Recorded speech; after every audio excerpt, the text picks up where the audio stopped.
Ogden at good speeds there, both north and southbound. No problems on the other side streets as well as you try to get over to I-15. I'm Jason Jones in the KSL Traffic Center. KSL weather today sunny with highs in the lower 40s. Tomorrow, much of the same, but then a storm rolls in about midnight. New Year's Eve to New Year's Day, we could start to see rain a little bit after that as we bring in the new year 2026. Right now, it's 27 degrees and sunny in Salt Lake City. I'm Andy Farnsworth from the KSL Common Spirit Health Studios. Listen online at kslnewsradio.com. We're Utah's news, traffic, and weather station. The all-new Inside Sources. Your inside access to the people and policies shaping Utah's future. Here are Greg Skordas and Holly Richardson on KSL News Radio. Well, here's a name you haven't heard in a little while, Rob Bishop.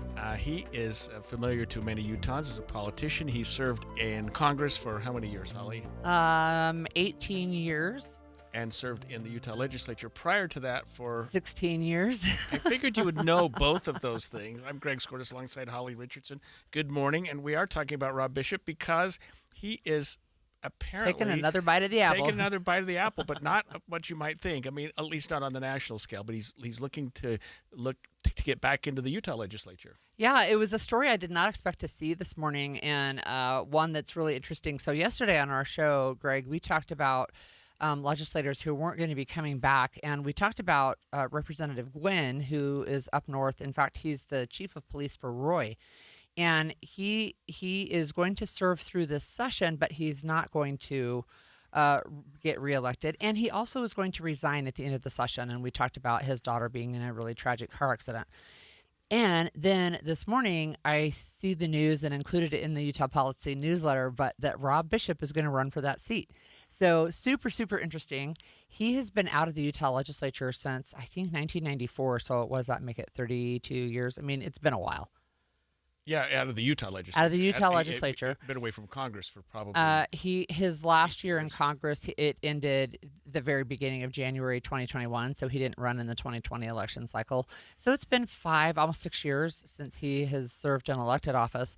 But yeah, it was just really interesting that that Rob Bishop is going to take another bite of the apple. Yeah, I think it's good. I mean, I like Rob. He's done a good job, and he's probably has still some fire in his belly, so to speak, and can do some things there. He certainly has prestige and knowledge. And he is from my neck of the woods, the Weber County area. Yeah.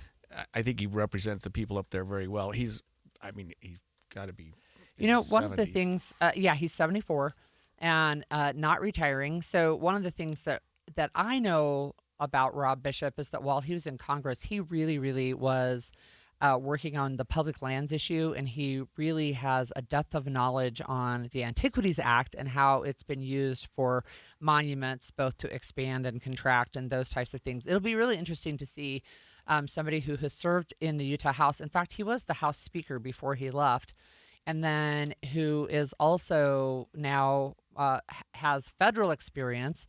And now he's going to come back to the state level. You mentioned Representative Gwynn. His daughter was involved in a very serious accident. She is apparently recovering, but she has some problems. And he's going to want to spend some time with her. He is going to serve his term this session, but he's already indicated that after that he's going to resign. So maybe, I don't know how this would work. If he resigns after the session, could the governor or someone how would that work? If somebody, let's say I'll Rob tell Bishop, you how it works. How could Rob Bishop be in that position? So he would have to go run in the special election, which will be the Republican delegates of that area. So the article that I read in the Deseret News said he hadn't decided whether he was going to run for the seat in March or if he is just going to run on the regular election ballot in 2026, the primary, and if there's a primary. And then the general. But if he runs, he said he's not going to get signatures. He would run just in front of the delegates. And that's how those special election seats are filled. So the delegates choose, they send that name to the governor, and the governor officially appoints. Would there be a reason to jump in before the 2026 general election? Well, yeah, I think there would be, because then he can attend all the interim meetings as the representative for that area. Otherwise, what you get is somebody who then serves during the interim. And we talked about this yesterday. You can have somebody who serves during the interim who doesn't run on the general election ballot or who runs and doesn't win. So I'm confused. So there would be a special election in like in March. March? Yeah, because Representative Gwynn is going to step down. So his full term actually doesn't end until December 31st, 2026. So he is going to serve during the legislative session. Then he'll step down. There will be a vacancy there. That vacancy is filled with delegates who live in that area Oh, interesting. for the party that person represents. Yeah, and we have seen a lot in the last couple months with the legislature doing things out of session, out of general session. So there is a lot. Yeah, We there's talked about interim. this There's yesterday. at least six interim sessions, but we also have Tyler Clancy, who's going to serve the session, and then he's going to step down and resign, and there will be a special election in his area in Provo with the delegates. He's been appointed to be the homeless coordinator, right? Yeah, that's right. And so yeah, he would do the same thing, and then there would be a vacancy there. We talked about other representatives who will be finishing their term and just not run for re-election. Yeah, But that's those right. two will resign probably immediately after the that's right, session. after which the would create session. a seat. So there could be a special election in both of those jurisdictions. Yeah, that's right. That's right. So, it's just interesting. So Rob is certainly a well-known name. I mean, I don't know, but I suspect that his announcing that he's going to run for that seat basically clears the deck, and that nobody else will put their name in the hat. Right. We'll see. Is it a real Republican district? Yeah. Okay. Yeah, I mean it's the greater Ogden area, I think. If you say Gwynn's the Roy chief of police, so it would be that part of the valley. Yeah, that northern part of Weber. That would have been the area that would have been the district that Rob served in previously when he was in the legislature, probably. Yes, it was before your time. But. Well, look, except that redistricting happens every 10 years, except for this year being a weird exception.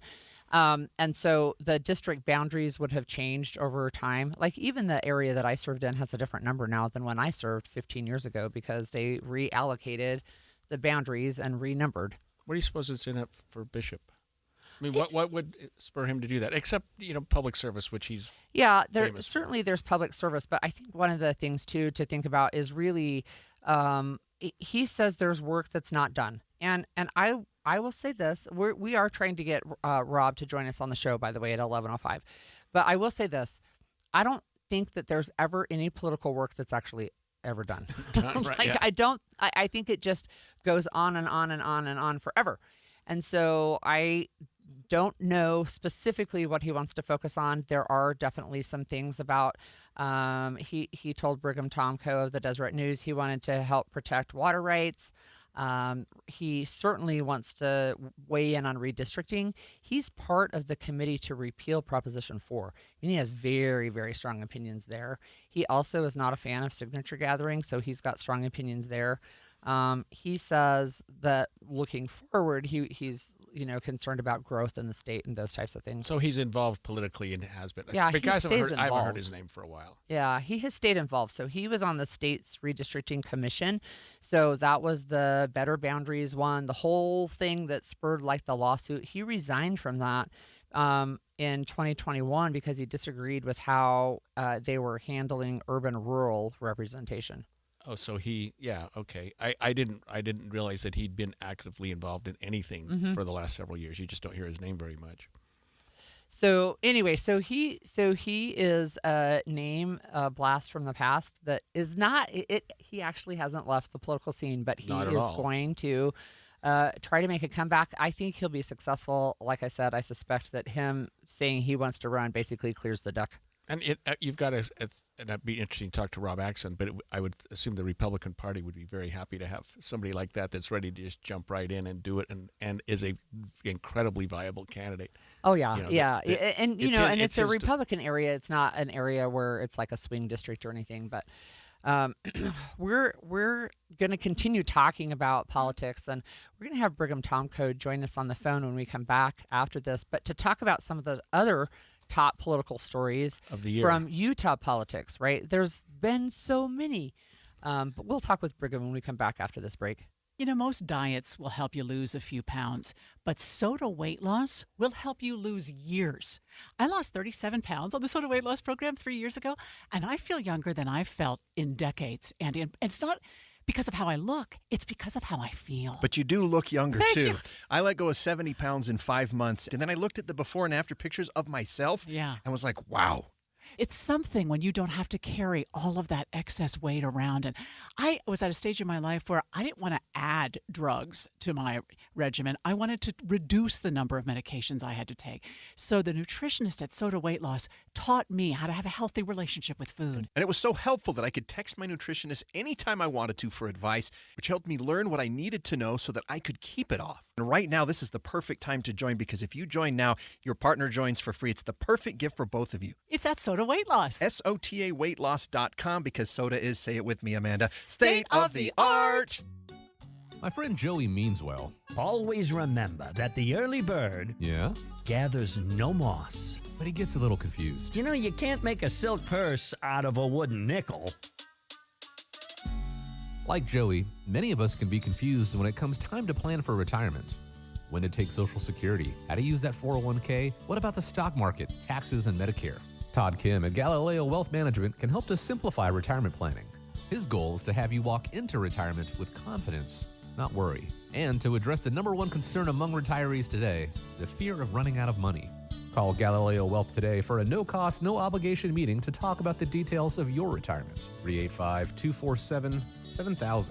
It's 385-247-7000. Or online, GalileoWealth.com. And remember, One man's trash is thicker than water.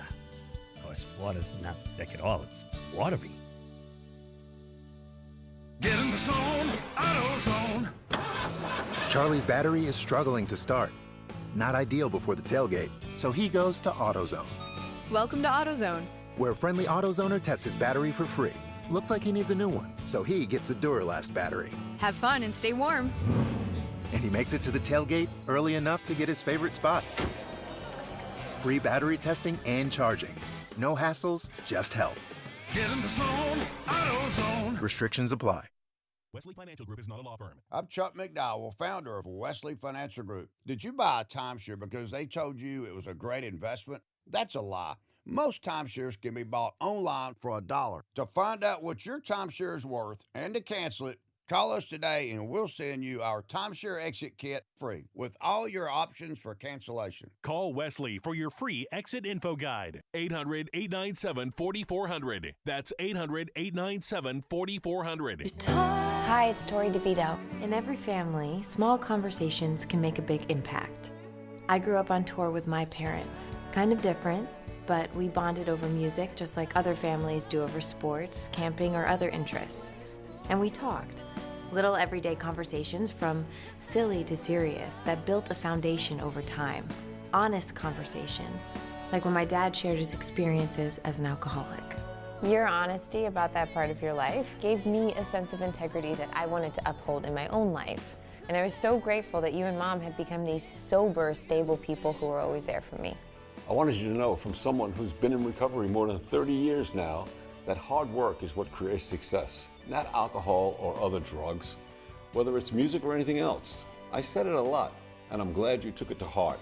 Talk, they hear you. For more information about talking with your kids about underage use of alcohol and other drugs, visit underagedrinking.samhsa.gov. Do you worry about how much someone drinks? Do you feel angry or depressed most of the time? Do you feel neglected or unloved? Do you feel you attract people who tend to be compulsive or abusive? Do you have money problems because of someone else's drinking? Are you afraid or embarrassed to bring your friends home? Do you feel that if the drinker loved you, she or he would stop drinking? If you answered yes to any of these questions, you are not alone. More than half of all adults have a family history of alcoholism. Not everyone trapped by alcohol is an alcoholic. Families and friends are suffering too. Al-Anon and Alateen can help. Call 1-866-200-0223 or visit alanon.org/help. Inside Sources. Well, it's time to look back on 2025 and the number of things that we've learned and gained. We talked about some things yesterday. We're talking today about the fact that 2025 was a big year in Utah politics, both locally and nationally. We have one of the prominent political reporters in Utah joining us, Brigham Tomko from the Deseret News. Brigham, thanks for joining us this morning.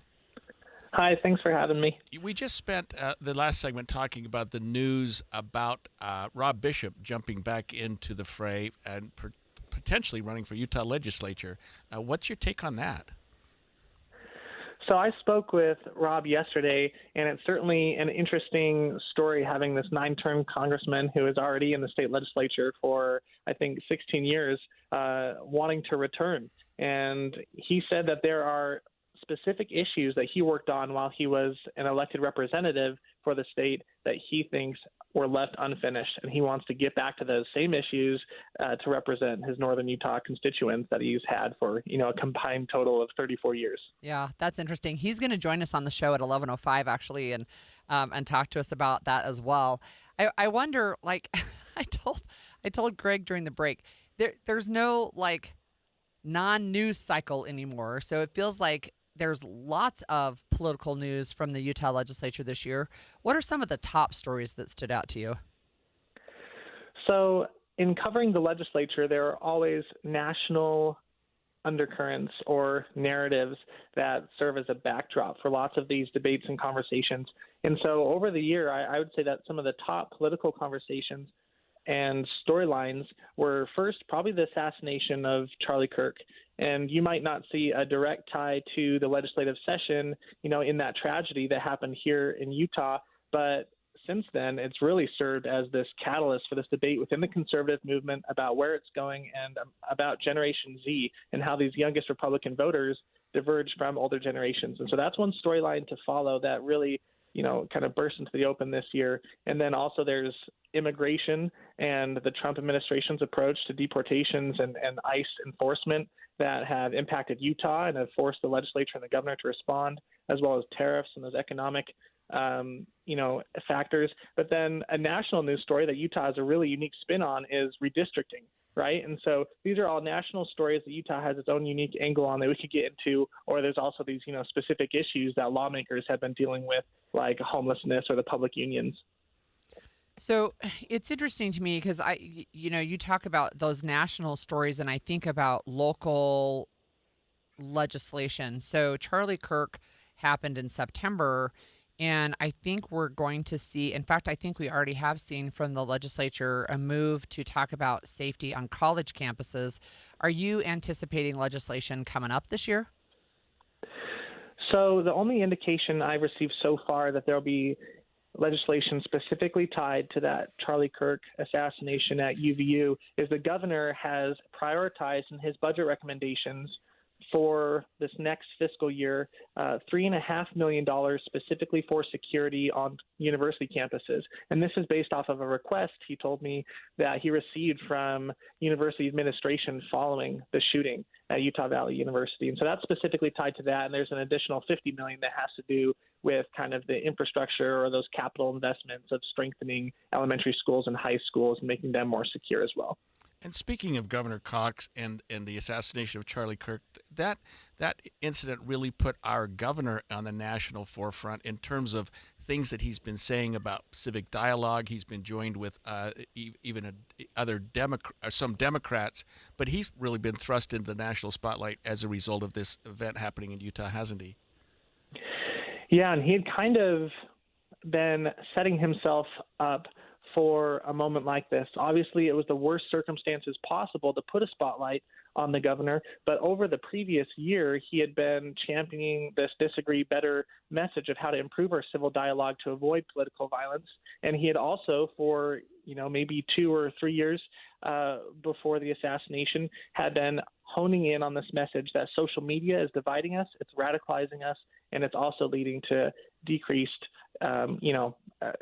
increased discord in our political environment. And so I was talking to Dr. Leah Murray, who runs the political science program at Weber University, about this exact issue. And she said that because of this timing and because of Governor Cox's messaging and positioning on these topics, he is probably the most famous governor that Utah has ever had. And, maybe Governor Brigham Young would contest that. But I definitely think that the events of the past few months have put Governor Cox in the spotlight that few other Utah governors have ever had. Yeah, that's interesting. That is interesting. I'm wondering if you can go all the way back to the legislative session, which now feels like a million years ago. Was there anything that stood out to you from last year's legislative session? Yeah, for sure. And one of those is this bill that sucked up all the oxygen in the first few weeks, dealing with the ability of public unions to hire a bargaining agent to handle all those negotiations with their public sector employer, whether that's a city or a county or the state government. And, what makes this story even more interesting is that despite all the public pushback, it was passed, and that was followed by a record-breaking signature-gathering effort to have a referendum for voters next November to vote on whether they wanted this to be a law. And, kind of taking a preemptive action, the legislature at the beginning of this month decided to repeal the law themselves.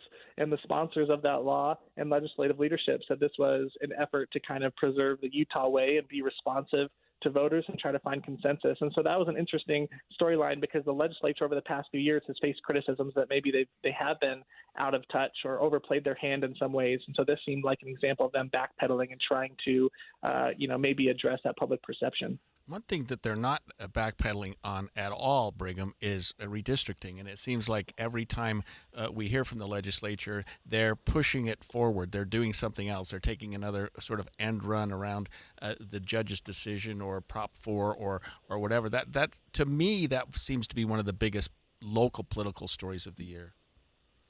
Absolutely. And this is something that Governor Spencer Cox and legislative leadership have been of one voice on. And they are trying their hardest to set Utah's redistricting saga apart from the redistricting battles taking place in Texas and California, which are explicitly tied to the 2026 congressional midterms, and an effort by President Donald Trump to try and keep, the House of Representatives in Republican hands next year. And these Utah leaders have tried to frame this in a much broader kind of constitutional context, saying that the precedent being set by these court rulings from 3rd District Judge Diana Gibson and also from the Utah Supreme Court could potentially create a status quo where ballot initiatives could be passed doing any number of things that can be construed as altering or reforming government, and then the legislature will have no ability to improve or change or amend any of these laws. And so they're framing it as a very fundamental question to separation of powers in the state, and that's why they aren't backing down. It's interesting because I think there are a lot of people in the state of Utah who disagree with that frame. I anticipate that there's going to be some additional legislation coming up this year that will make it harder for citizens to get initiatives passed. Is that the sense that you get from talking with Utah's elected officials right now? Yeah, and I think that's a trend we've seen over the last few years, is an attempt to make the ballot initiative process more reflective of what lawmakers say are the constraints that legislators face when they want to put a question on the ballot. So whether that's requiring the sponsors of a ballot initiative, who are, regular citizens in many cases, to go through the process of getting a fiscal note or advertising it in the same way that a constitutional amendment would require it to be advertised by the legislature. And so I do anticipate that we'll see more of that coming forward, because as you talk to these lawmakers, the argument they make is that as the elected representatives who are talking with constituents and going through the legislative process, they are the best positioned to write and craft and inevitably amend legislation, and that when left to the ballot initiative process, often they think that can be co-opted by national interests and isn't always the most nuanced process to get the best policy in place. Brigham, we've only got about a minute left, but you spoke with Rob Bishop yesterday. I think you said, did the issue of redistricting come up there when he's talking about unfinished business? I know he's been involved with the redistricting commission. He's been vocally opposed to Prop 4. Did that come up at all?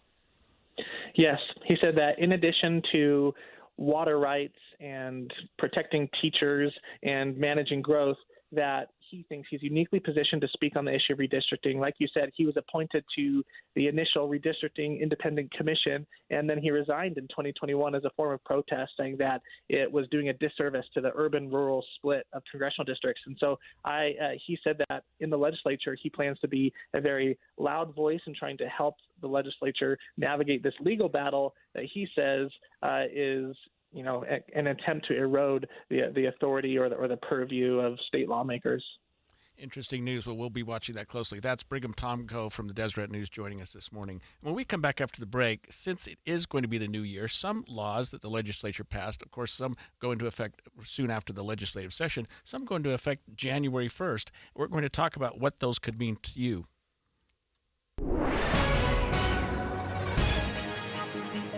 9:30 at KSL News Radio. I'm Andy Farnsworth. KSL's top story this hour. Police are saying a car drove off the edge of a cliff in Little Cottonwood Canyon near Lisa Falls. It's not clear if they hit the creek, but one person is confirmed to be dead. The road will only have one lane open for several hours. Utah Highway Patrol have identified the woman killed in a crash on Bangerter Highway. UHP says Abby Louise Roderick was reportedly swerving between lanes and speeding before hitting multiple cars. She was taken to the hospital for her injuries before dying at the hospital. New body camera footage shows officers discussing past shootings in downtown Salt Lake seconds before shots are heard. The Salt Lake City Police Department released 2 videos from December 13th near 149 West Pierpont Avenue. In one, you can hear officers discussing the area's history while they patrol just after 3 a.m. Well, it's supposed to be every Thursday, Friday, and Saturday. There was a shooting every single time. Seconds later, between 5 to 6 shots are heard. No injuries were reported from this incident, but it was back in October. One man was shot and killed only a couple of blocks away. Our top national story this hour from ABC News. More acts are canceling their plans to perform at the Kennedy Center in Washington now that President Donald Trump's name could be attached to it. The list of canceled performances is growing, with a New York-based dance company, a folk singer, and a jazz group now joining musician Chuck Redd in refusing to appear at the renamed Trump Kennedy Center. One of the artists says the cancellation may cost her, but, quote, losing my integrity would cost me more than any paycheck. Center President Rick Grinnell said the acts were booked by prior management, and he accused those who are now boycotting of having a form of derangement syndrome. ABC News national correspondent Stephen Portnoy reporting. Your money at this moment, the Dow now down 49 points. That's 0.1% to 48,412. Coming up, it's going to be another cold day. We'll get a check of traffic and weather coming up next. KSL News Time, 9:32. A reminder about the simplest way to get updated for your day. Hit your KSL preset when you jump in the car, and we'll take care of the rest. Hear key news updates and traffic reports. Andy and Amanda from 5 to 9 in your car. KSL News Radio at 102.7 FM. Don't say it. Don't say it's bigger than you. It's not. One person can make a difference, and Rescue Mission of Salt Lake can show you how. Winter is here. Yet over 500 people every night remain unsheltered in Utah, sleeping in parks, vacant lots, or wherever they can lay their head and find rest. Is that bigger than you? Now when Rescue Mission of Salt Lake is here to help. The journey of healing often begins with simple things: a meal, a good night's sleep, a warm greeting. Sponsor a meal for just over $1 or a night of shelter for $7. As a privately funded faith-based organization, the Rescue Mission does not receive federal, state, or city funding. They're supported through your tax-deductible contributions. One person, that's right, you can make a difference and change a life today by saying you'll be part of the solution. RescueSaltLake.org is where you start. It's not bigger than you because you can make a difference. RescueSaltLake.org. Hi, I'm Joe Cordell of Cordell & Cordell, America's largest family law firm. During this time of year, difficult relationships sometimes become impossible. If you or someone you care about is facing a family law issue, let us set up a 1-hour Cordell Consult. The Cordell Consult is a meeting with a local attorney who will give you clear guidance about your options, whether it's a separation, a postnuptial agreement, divorce, or custody. Take the first step. Visit CordellCordell.com. That's CordellCordell.com. CVS Health supports people in the moments that matter, from picking up a prescription to connecting care. With nearly 5 million daily interactions and serving 185 million consumers and 1.5 million healthcare professionals, CVS Health holds a trusted place in healthcare. By simplifying care and improving health, we're helping people get the care they need. Learn more at cvshealth.com/Investor Day. This message comes from Viking, committed to exploring the world in comfort. Journey through the heart of Europe on an elegant Viking longship with thoughtful service, destination-focused dining, and cultural enrichment on board and on shore. With small ships that bring travelers closer to the destination, there's more time to explore. And every Viking voyage is all-inclusive, with no children and no casinos. Discover more at Viking.com.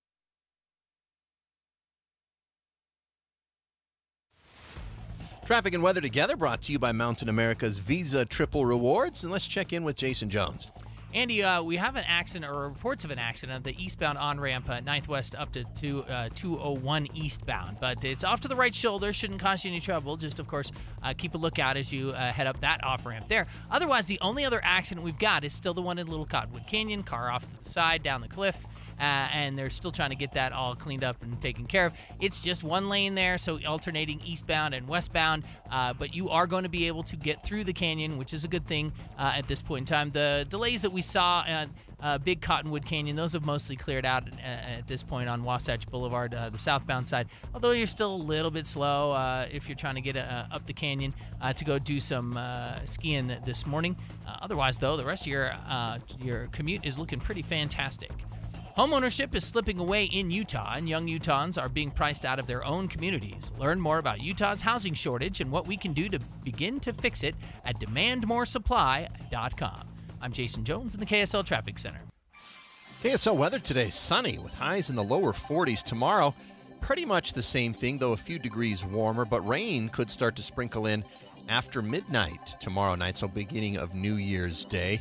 Right now, it's still below freezing, though, 28 degrees in Salt Lake City. I'm Andy Farnsworth from the KSL Common Spirit Health Studios. Listen online at kslnewsradio.com. We're Utah's news, traffic, and weather station. The all-new Inside Sources. Your inside access to the people and policies shaping Utah's future. Here are Greg Skordas and Holly Richardson on KSL News Radio.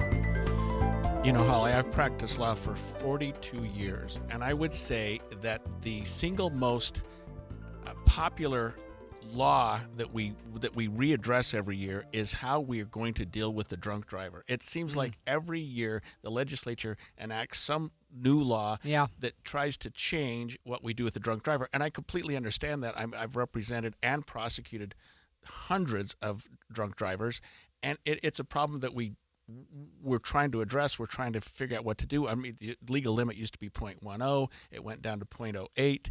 It now down to 0.05. There used to be a suspended license. Now it becomes 120 days without a license if you refuse to take the chemical test. I mean, there's just something that happens every single year, and this year was no exception to that. Well, the next year won't be either. Right, yes, right. But it's go ahead. I was just going to say, so there are some, some of the laws have already gone into effect, but there are some new ones that will go into effect on Thursday, which is New Year's Day. Yeah, and this one's really interesting. It's called an interdicted driver law, but it has a couple of components to it, and it's a really long law. I've been trying to read it here. One of the things is that when an individual goes to purchase alcohol, whether it's at a restaurant or at a liquor store, they will be carded. They have to produce ID 100% of the time. I thought that was already in place because I've seen a lot of businesses doing that.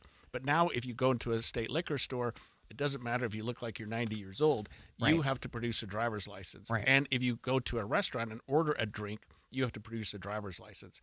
Or other form of acceptable ID, including a passport. Exactly, yes, that's true.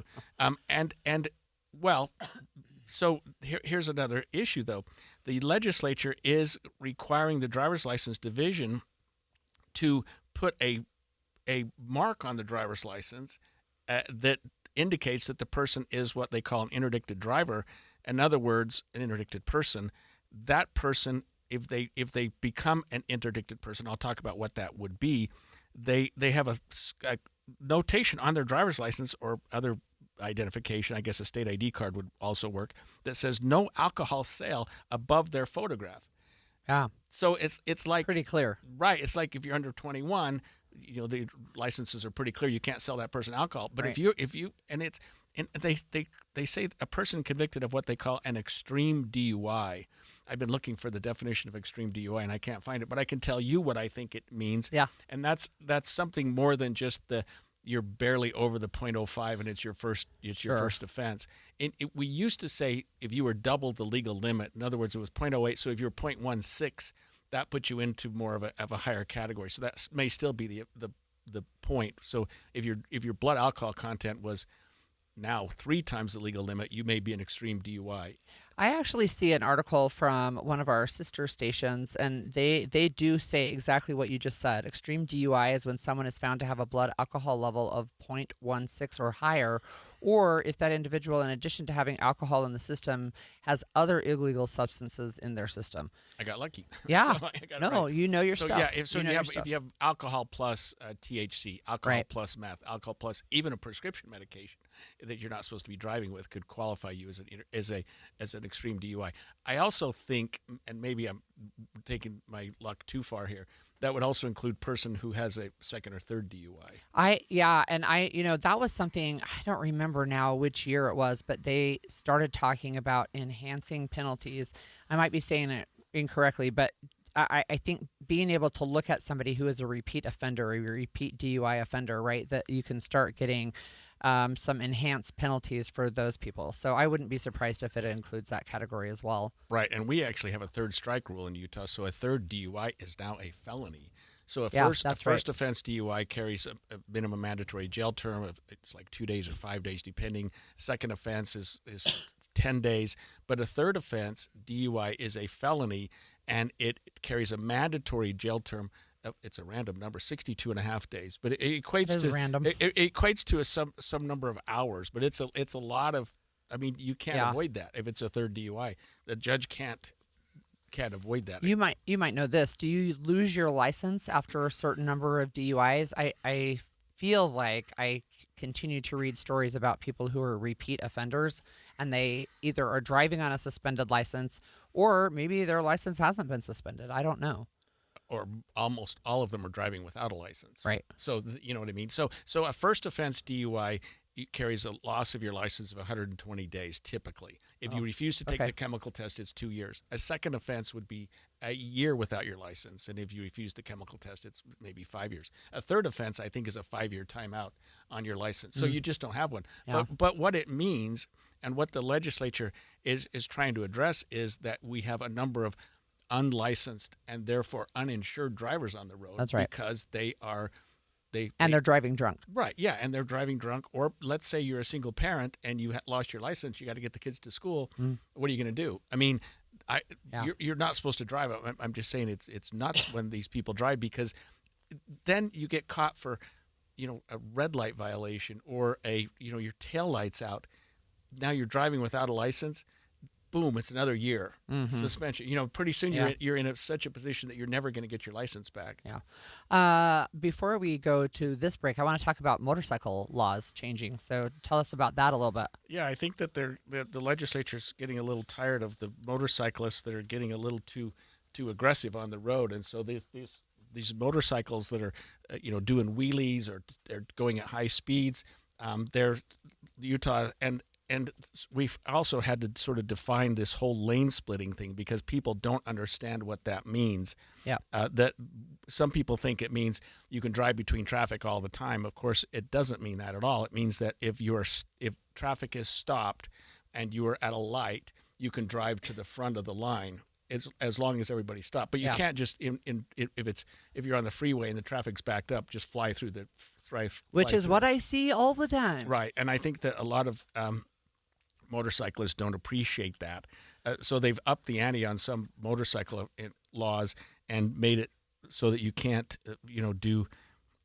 There's another one that says, it reminds me of a friend of mine. You have to be careful where you put your license plate. Yeah. I've got a buddy that actually has his license plate on his jacket, his leather jacket.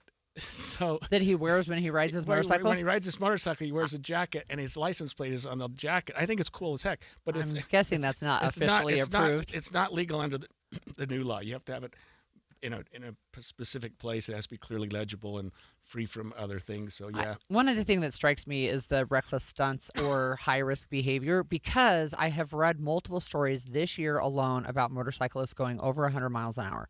Oh, yeah. One earlier this month was down in Sanquin. He was going 145, but there was one up in Wasatch County going over 170 miles an hour on his phone. Yeah. Using his phone. No, and I've owned motorcycles since I was 15 years old, and I have gone way faster than I should have, and I won't explain that. But I will just tell you this: once you exceed a certain speed, it's not safe at all because what I've done, the front tire actually starts coming off the ground, and you can't turn. Look, when you crash, you die. I just don't understand that. Yeah. But in any case, there will be some enhanced penalties if Mother Nature doesn't take care of you. We're also, when we come back after the break, we're going to talk about some changes that are going into effect for SNAP benefits, including that you can no longer use your SNAP benefits to buy soda. We'll talk about that when we come back. At KSL News Radio, we have a 30-year legacy of honoring Utah teachers, but we can't do it without your help. Please tell us about an important teacher in your life on the KSL Teacher Tribute Wall, presented by Cypress Credit Union. Each month, one lucky teacher wins a $500 gift card from Cypress Credit Union, a $250 gift card to Harmon's, plus season tickets to Hale Center Theater. Say thanks to your teacher today at kslnewsradio.com/teacher from Cypress Credit Union and KSL News Radio. All right, Utah, this is your shot. KSL and Ivory Homes are teaming up to send you to the big game in Santa Clara on February 8th. To qualify, just stop by any Ivory model home between now and January 31st. Walk through and ask about Ivory's super low loan rate discounts and free upgrade packages. Start now at ivoryhomes.com/super. That's ivoryhomes.com/super. I'm Ed Evans, CEO of Consumer Cellular. No, we're not one of the big guys. Truth is, we don't want to be. If you're over 50, Big Wireless probably has you paying for more data than you might need. You could be throwing away thousands over a lifetime. Our entry-level data plans start at just $20 a month. And for a limited time, switch and get your second month free. Call 1-888-FREEDOM, visit consumercellular.com or a store near you and get your second month free today. Plans include $5 credit for auto pay and e-billing. See site for additional details. Get in the zone, AutoZone. Rain on game day doesn't faze Dave. He's already got his poncho. Just needs to do something about those wipers. So Dave heads to AutoZone, Welcome to AutoZone. where a friendly AutoZoner helps him get premium quiet wipers and some hand warmers. You're all set. Now, if only his team can handle the elements as well as his new wipers. Get wipers, glass cleaner, and more with no hassles, just help at AutoZone. Get in the zone, AutoZone. Looking for a secure retirement plan without market risk? Look no further. Lyle Boss, president of Boss Financial, specializes in no market risk retirement strategies with guarantees of principal, guaranteed growth, and lifelong income. Join Lyle right here each Saturday and Sunday for his Safe Money radio show, and call him now at 855-355-SAFE for your complimentary customized Safe Money information kit and Safe Money book. Nothing but upside here at 855-355-SAFE. Email from school about the incident today. Scary. Tell me about it. Did you have any idea that was going on? None. I mean, you saw Derek at the game last night, too. Did you have a clue?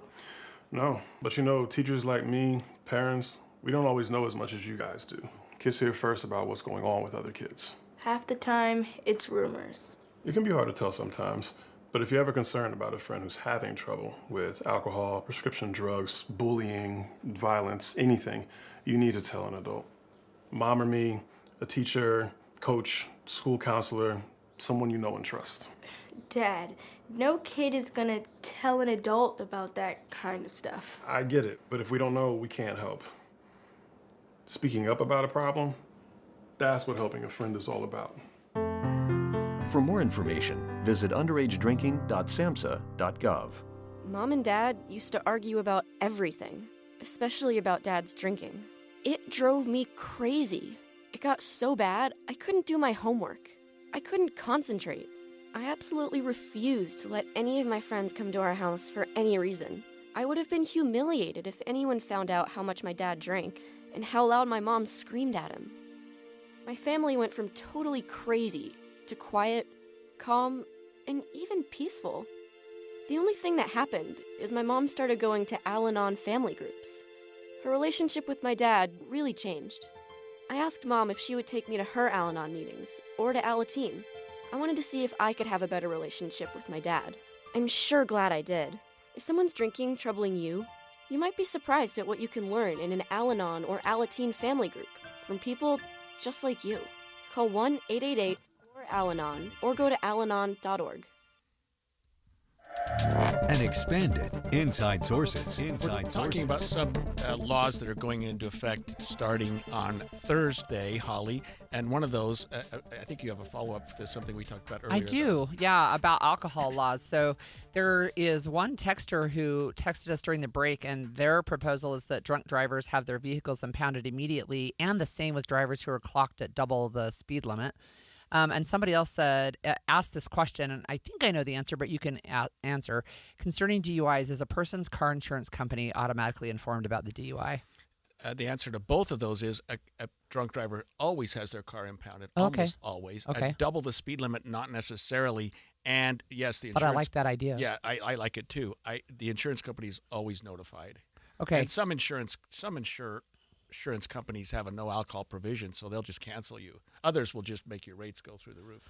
The same person who said about having their vehicles impounded, they said they used to drive Lyft part-time and was surprised by how many people lost their licenses due to alcohol abuse. Those drivers still have safe transportation options even if their vehicle is impounded. So actually good for those drivers for using Lyft and other resources like that instead of just driving. And I try to tell people, when I used to do a lot of DUI cases, you can spend $50 on a Lyft, or you can spend $5,000 on an attorney. That's right. And another $5,000 with insurance premiums that are going up. Yep. Let me ask you this about SNAP benefits. Yeah. Before we start, there's a change to SNAP benefits, what we used to call food stamps. Mm-hmm. But I thought, and maybe I'm wrong, that SNAP was a federal program. And so I guess my question is, how does the state, because we're talking about a state law that changes this, how does the state allowed to do that? I have an answer for you. I figured you would. They actually, it is a federal program, and the state had to get approval from the federal government. And so Utah, so what we're talking about is on Thursday, on January 1st, people who receive SNAP benefits, which is Supplemental Nutrition Assistance Program benefits, they will no longer be able to purchase soda, soft drinks, and that's whether they have sugar or sugar substitute. So even the, sugar-free. But this is Utah. This is Utah specifically. Okay. If you live in Utah, there are other states as well who are putting these restrictions on. But they had to go to the federal government and say, is it okay if we restrict what recipients can buy? And they got that waiver in June, but it actually took a while for everything to kind of work through the pipeline. But one of the things that's interesting is there's a conversation to be had and is being had about what should SNAP benefits provide, right? If we're helping with assistance, and I will tell you that this is not the only food assistance program. So there's SNAP, there's WIC, which is women, infants, and children. There's TANF, which is temporary assistance for needy families. There's just a variety of programs, right? And some of the things that people are talking about, and this was the argument that was made in the Utah legislature earlier this year in 2025, that soda isn't something that's healthy. And if we're helping to provide people with food assistance, what we should be doing is food that is healthy for them, that helps them have a better quality of life. And I was trying to figure out what the definition of soda is. They call it a soft drink, of course, and it means a flavored drink that has carbonated water, they call it fizzy water, and is sweetened with sugar or artificial sweetener. Yeah.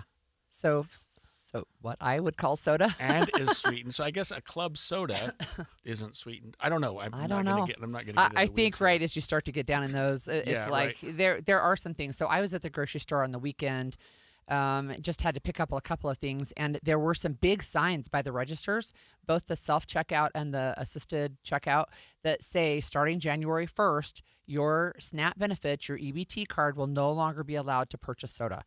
right? And so there already are a number of things that are not allowed on SNAP. And that includes things like you might expect, like you can't buy alcohol, you can't buy tobacco. One of the things that I was surprised, though, is you can't buy hot prepared foods. You can buy the ingredients, but you can't buy something that's already hot and prepared. Yeah, like a deli sandwich. Right. Or like a, That doesn't make sense. I don't make the rules.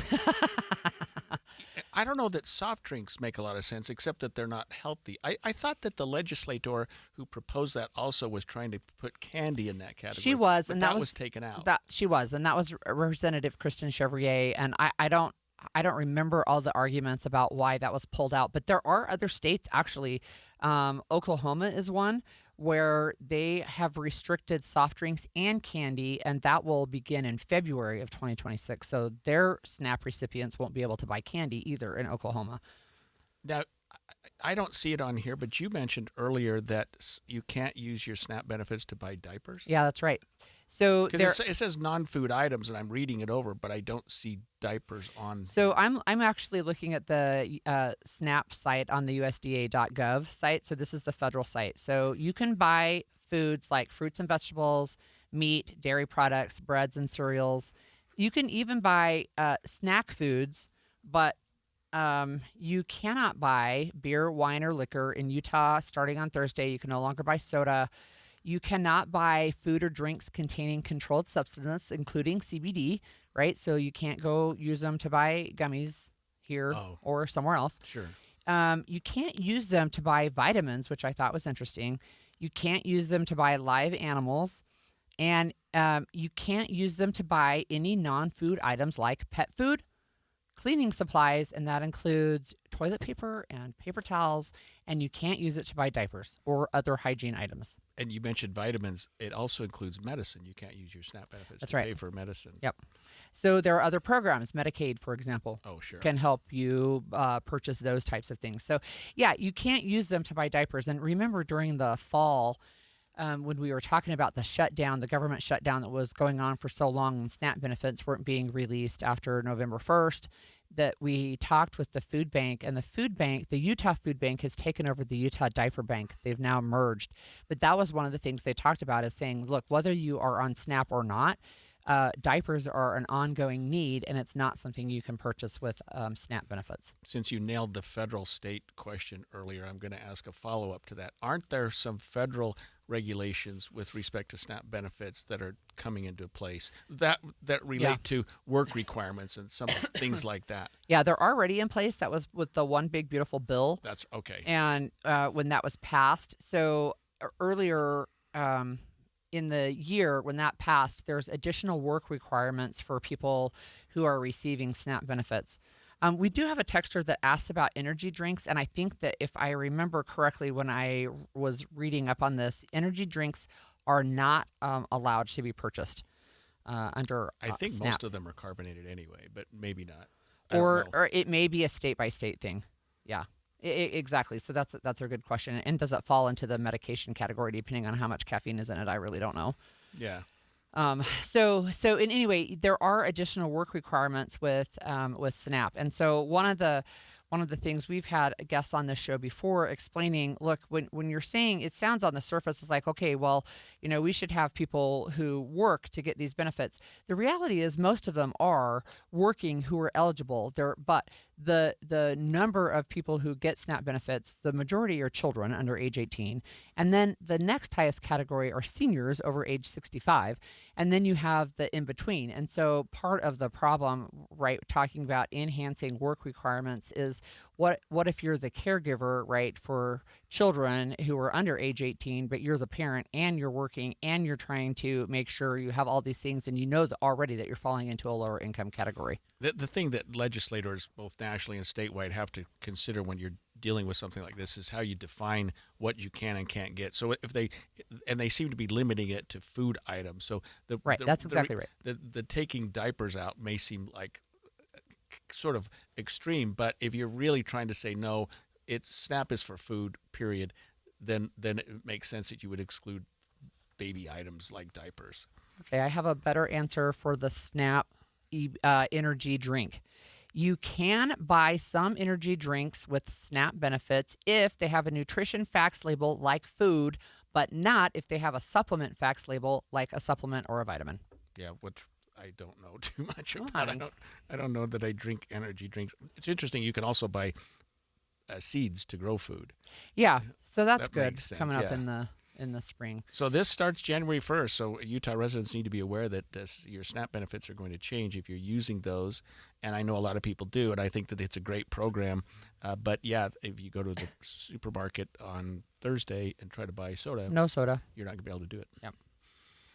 When we come back, we're going to talk about Utah's upcoming flu season. Actually, it's in full force right now. We're going to talk to the state epidemiologist about what that means when we come back after this.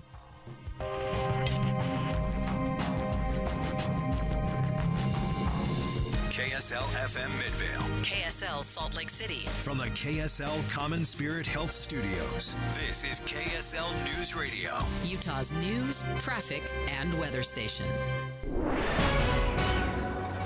10 o'clock at KSL News Radio. I'm Andy Farnsworth. KSL's top story this hour. A Utah lawmaker has announced they will not be running for a fourth term. He says he wants to stay home to help his daughter recover from serious injuries. KSL News Radio's Brianna Willis reports. It was earlier this year, Utah Representative Matthew Gwynn's daughter, Ashlyn, had been riding scooters with friends when they were hit by a car, critically injuring Ashlyn and killing friend and soccer teammate Lauren Turner. Gwynn posted a letter on social media saying doctors didn't expect Ashlyn to be able to walk or talk again, but she is now learning to do both. Gwynn says in order to help support Ashlyn and give her the best chance of recovery, he will not be running for another term, but plans to participate in the upcoming legislative session. Gwynn has a background in police work and has sponsored many bills related to supporting law enforcement. Brianna Willis, KSL News Radio. Former U.S. Representative Rob Bishop has announced he'll be running for that vacant seat. A judge has cleared the way for state lawmakers to make an appeal to the Utah Supreme Court on the redistricting case. Judge Diana Gibson agreed to certify her ruling, but denied a request to make a final ruling, saying this matter was far from over. She questioned the legislature why they only chose to appeal now, nearly 4 months later. The map that she chose in August was drawn by the League of Women Voters and includes the controversial donut hole model that isolates the Salt Lake City metropolitan area as a singular congressional district. Your money at this moment, the Dow is down 115 points, 0.25% to 48,345. Coming up, clear, sunny, but cold once again. Traffic and weather together coming up next. KSL News Time, 10:01. The sources where we get our news matters. When you listen to Utah's Morning News, we want you to feel the stories are important to you and trustworthy. This is Amanda Dixon. And I'm Andy Farnsworth. Join us weekday mornings on KSL News Radio. Hi, this is Derek Overstreet, president of the New Millennium Group and co-host of Stop Working, Start Living with KSL News Radio. Can you imagine what your life would be like if you could retire 3 to 5 years earlier than you thought possible? The things you could do, the loved ones you could spend time with, the memories that you could create. That's what our team at the New Millennium Group does. We'll walk you through the entire process every step of the way. If you'd like to get a copy of the 5-step proprietary plan that will help you retire 3 to 5 years sooner than you thought possible, give us a shout right now. 888-999-6370. That's 888-999-6370 or utahsfinancialplanner.com. Listen, most of our listeners right now have a tax problem, not a money problem. There's not enough money in Social Security Medicare as it is. Let us show you how you can significantly reduce your taxes. That's 888-999-6370. 888-999-6370 or utahsfinancialplanner.com. This is a special alert to all Americans who own a vehicle with less than 200,000 miles with an auto warranty about to expire or with no warranty coverage at all. Due to a decline in the economy, CarShield is announcing a low-cost month-to-month vehicle protection plan that is now available to the public to save any driver out-of-pocket expenses on future auto repairs. Call now to find out how you can pay almost nothing for covered auto repairs. Yes, you heard that correctly. Pay almost nothing for covered auto repairs. drivers. An open phone line has been established for all drivers to call for a free quick quote. Call 800-292-4541 now. Drivers who are covered will not have to pay for covered repairs again. This protection plan is at an all-time low. Additionally, drivers who activate this vehicle protection today will also receive free roadside assistance, free towing, and car rental options at no additional cost. Call us for your free quick quote today. 800-292-4541. That's 800-292-4541. What do you have to lose? Call 800-292-4541. Again, 800-292-4541. Rescue, redemption, recovery, re-entry. That's what happens at the Rescue Mission of Salt Lake City. My name's India. My name is Kelly. So I was a heroin addict. I was living in my car. Then I decided it was time that I got help. You don't know what to expect. The Rescue Mission of Salt Lake does not accept any federal, state, or city funding. Everything is wholly supported through your generous tax-deductible contributions, along with donations of our friends and supporters. You have a bed, you have a shower. We get everything that we need. 87% of every dollar goes to the Rescue Mission services. The other 13%, hard costs to run the mission building itself. Like I have that hope now. Thank goodness. From the recovery program to a place to lay your head at night, and meals served every morning, afternoon, and evening all year long, as well as food boxes for families in need. The Rescue Mission needs our help. Like a new life, that newfound hope. That's what I'm grateful for. Find out how at rescuesaltlake.org. Traffic and weather together brought to you by Mountain America's Visa Triple Rewards. Let's check in with Jason Jones. Andy, we have a one-car accident northbound I-15. It's about 80th south. It's off to the right shoulder. But for this one-car accident, we originally had 3 emergency vehicles on scene. Now that they've decided where they're going to go for lunch, 2 of them have driven off, and so there's only 1 left at this point, which is probably what it should have been in the first place. But anyway, it's not really affecting your drive. Just don't get caught up in all the flashing lights and make that situation any worse than it is. Speaking of flashing lights, we are still seeing them up Little Cottonwood Canyon in the Liesel Falls area. We had that car that went off down the cliff earlier this morning, and they're still trying to get that all fixed up and all cleaned up. And so just 1 lane of traffic still getting by, alternating eastbound and westbound. I'm Jason Jones in the KSL Traffic Center. KSL weather today, sunny, highs in the lower 40s. And when I say lower 40s, I mean we're only going to get up to 42 degrees today. Tomorrow it'll be similar, although clouds will start to move in. Temps go up just a little bit to 46, and then 48 and rainy on New Year's Day. Right now it's 29 degrees in Salt Lake City. I'm Andy Farnsworth from the KSL Common Spirit Health Studios. Listen online at kslnewsradio.com. We're Utah's news, traffic, and weather station. The all-new Inside Sources. Your inside access to the people and policies shaping Utah's future. Here are Greg Skordas and Holly Richardson on KSL News Radio. It's been a long time since I had the flu, Holly, and I get the flu shot every year. I get the COVID shot every year too, but I get COVID. I've had it 3 times. But the last time I had the flu, I remember thinking I would rather be dead than going through what I'm going through right now. It can be a doozy, and luckily we have with us Dr. Alicia Nolan, the epidemiologist for the state. Thanks for joining us today, Dr. Nolan. Good morning. Thanks for having me. I am wondering a couple of things. First of all, I have been sick for the last 10 days. I'm not feverish. I don't think I'm contagious, but hopefully Greg hopes I'm not. Right. Can you tell us what is the difference between, is there like an everyday garden variety of, hey, I don't feel well during the winter, it must be the flu, and influenza? Yeah, the full-on influenza is pretty miserable. It is multiple days of just feeling so sick you can't get out of bed, you have body aches, you have a fever. It is really bad. I know all of us also get all the other kinds of viruses, which can feel terrible, but usually the full-on influenza gets you just so you're not moving around much. Can you tell us what we're doing these days with respect to vaccines? Because it seems like there are so many variants, just like COVID, that the officials like yourself are always trying to keep up with that. Are the current flu vaccinations effective? Yeah, so the vaccine this year has multiple different strains of the virus in it, and that's to protect people against many different types, since we don't know exactly what's going to be circulating when the vaccine's made. And happily this year, the strains in the vaccine do cover fairly well even this new variant that's going around. Data from England shows that people who got that vaccine were much less likely to go to the emergency room or go into the hospital. So it's not perfect, but it does protect people, and we really are happy about that. I'm seeing some indications, in fact, an article in the Deseret News and elsewhere, that the flu season this year might be particularly bad. And what are you looking at, especially for Utah?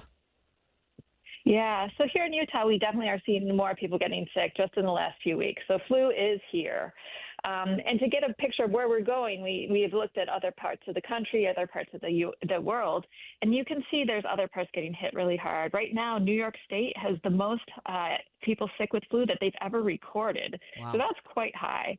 Happily, it doesn't look like it's causing people to get extremely ill. It's just getting a lot of people ill. But I think we all want to take whatever precautions we can to not have that week of misery.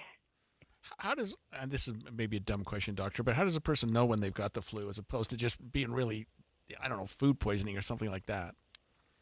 Yeah, it is hard to tell the difference often. A lot of these illnesses look pretty similar. The flu tends to have a high fever and a lot of body aches. There are now over-the-counter tests that you can take so that you can determine whether or not you have the flu. It's similar to what was available to determine whether or not you had COVID, but now it can test for flu too. So if you are trying to figure it out, you can go and get one of those at your pharmacy nearby and check for that. And then, of course, if you're really sick, we encourage people to go see their doctor or whoever their provider is so they can get tested and see if they need additional treatment. What are some of those treatments that people, if they're feeling really sick, what kind of treatments can they have?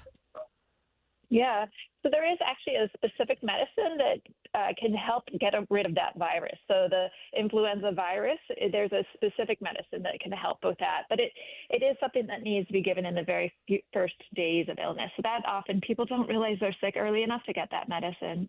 But other things are really basic, and it might be that some people have a hard time breathing and they need to go in and get some extra oxygen or just have ways to support their body in that way. Extra fluids also is often a problem. So there is one specific medicine that can help, but a lot of the rest is just making your body be able to fight off this virus on its own. Is flu season related to the temperature? In other words, is flu season more prevalent in the winter than the summer? Because it seems like we have a flu season. Yeah, you are right. We call it flu season for a reason. There is a very specific time of year where flu comes through Utah. It comes throughout the whole U.S., and it's actually fairly predictable when it comes. It's usually somewhere around November, December that it arrives in Utah and then spreads for a few months, and then it sort of fades away. We do get a few people sick with flu all year round, but it's really that big wave in the wintertime that we see people get sick. And it's related partially to what temperature it is. It's partially that we all go inside and are close to each other. It's holidays where we mix together. And it's probably some other stuff that's causing that virus to change how it behaves that we don't fully know about. So doctor, when would be the ideal time to get a flu vaccination then, given that this flu season is November, December? Like in the months leading up to that, or does it matter? Yeah, it's usually the best to get it in late September or early October, and that's way your body can get it, build up those antibodies to be able to fight off the infection when your body does get exposed, and be ready for whenever that gets. Because certainly it's better to get the vaccine before it gets here than after, when you might have that period where you might be at risk. But I would say even right now is a good time for people to go get that vaccine. Certainly if they're already sick, they've missed the window. But if you've been able to avoid it so far, getting that vaccine to try to get you so you don't get sick through the rest of the winter is a really great idea. So in addition to a vaccine, what else can people do to lessen the impact of either their chances of getting the flu or having it be mild? Yeah. So certainly, just like anything that we have, we know it's people who are sick who go out can pass it around, sometimes not even realizing it. So we certainly encourage anybody who's sick not to go out.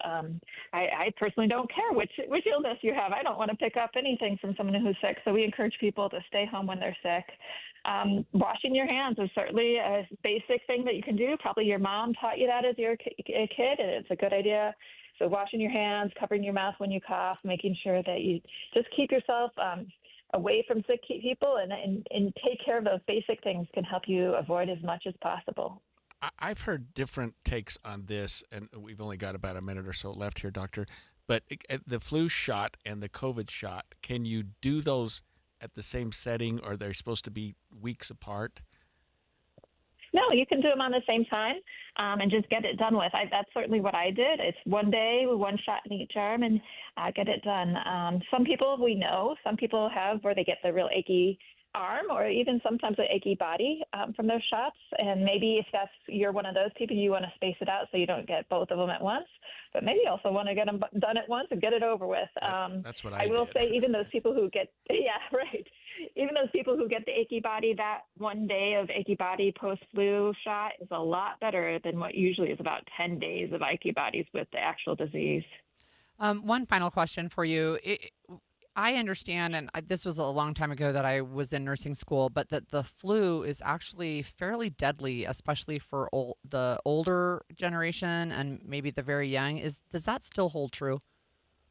Yeah, it is. Unfortunately, flu is really a fairly large killer of people who are older, and that's just terrifying, right? And I really encourage those people to go get a flu shot because it can help them not get the flu, but even if they get it, it helps them stay out of the hospital. We've already had 390 people in Utah get hospitalized from flu just this season. So it shows you that it's coming and it's real, and we don't want anybody more hospitalized, and we certainly want to avoid death as much as we can. Yeah, thank you so much for that. That was Dr. Alicia Nolan, the epidemiologist for the state of Utah. Look, when we come back, we're going to talk about a story that people are talking about across the nation. That's a potential fraud scheme taking place in Minnesota child care centers. And we'll talk about what's happening in Utah. I'm back to doing what I love and more, thanks to the Good Feet store. Does it feel like someone stabbing a knife into your heel? Or does your lower back give you problems as the day goes on?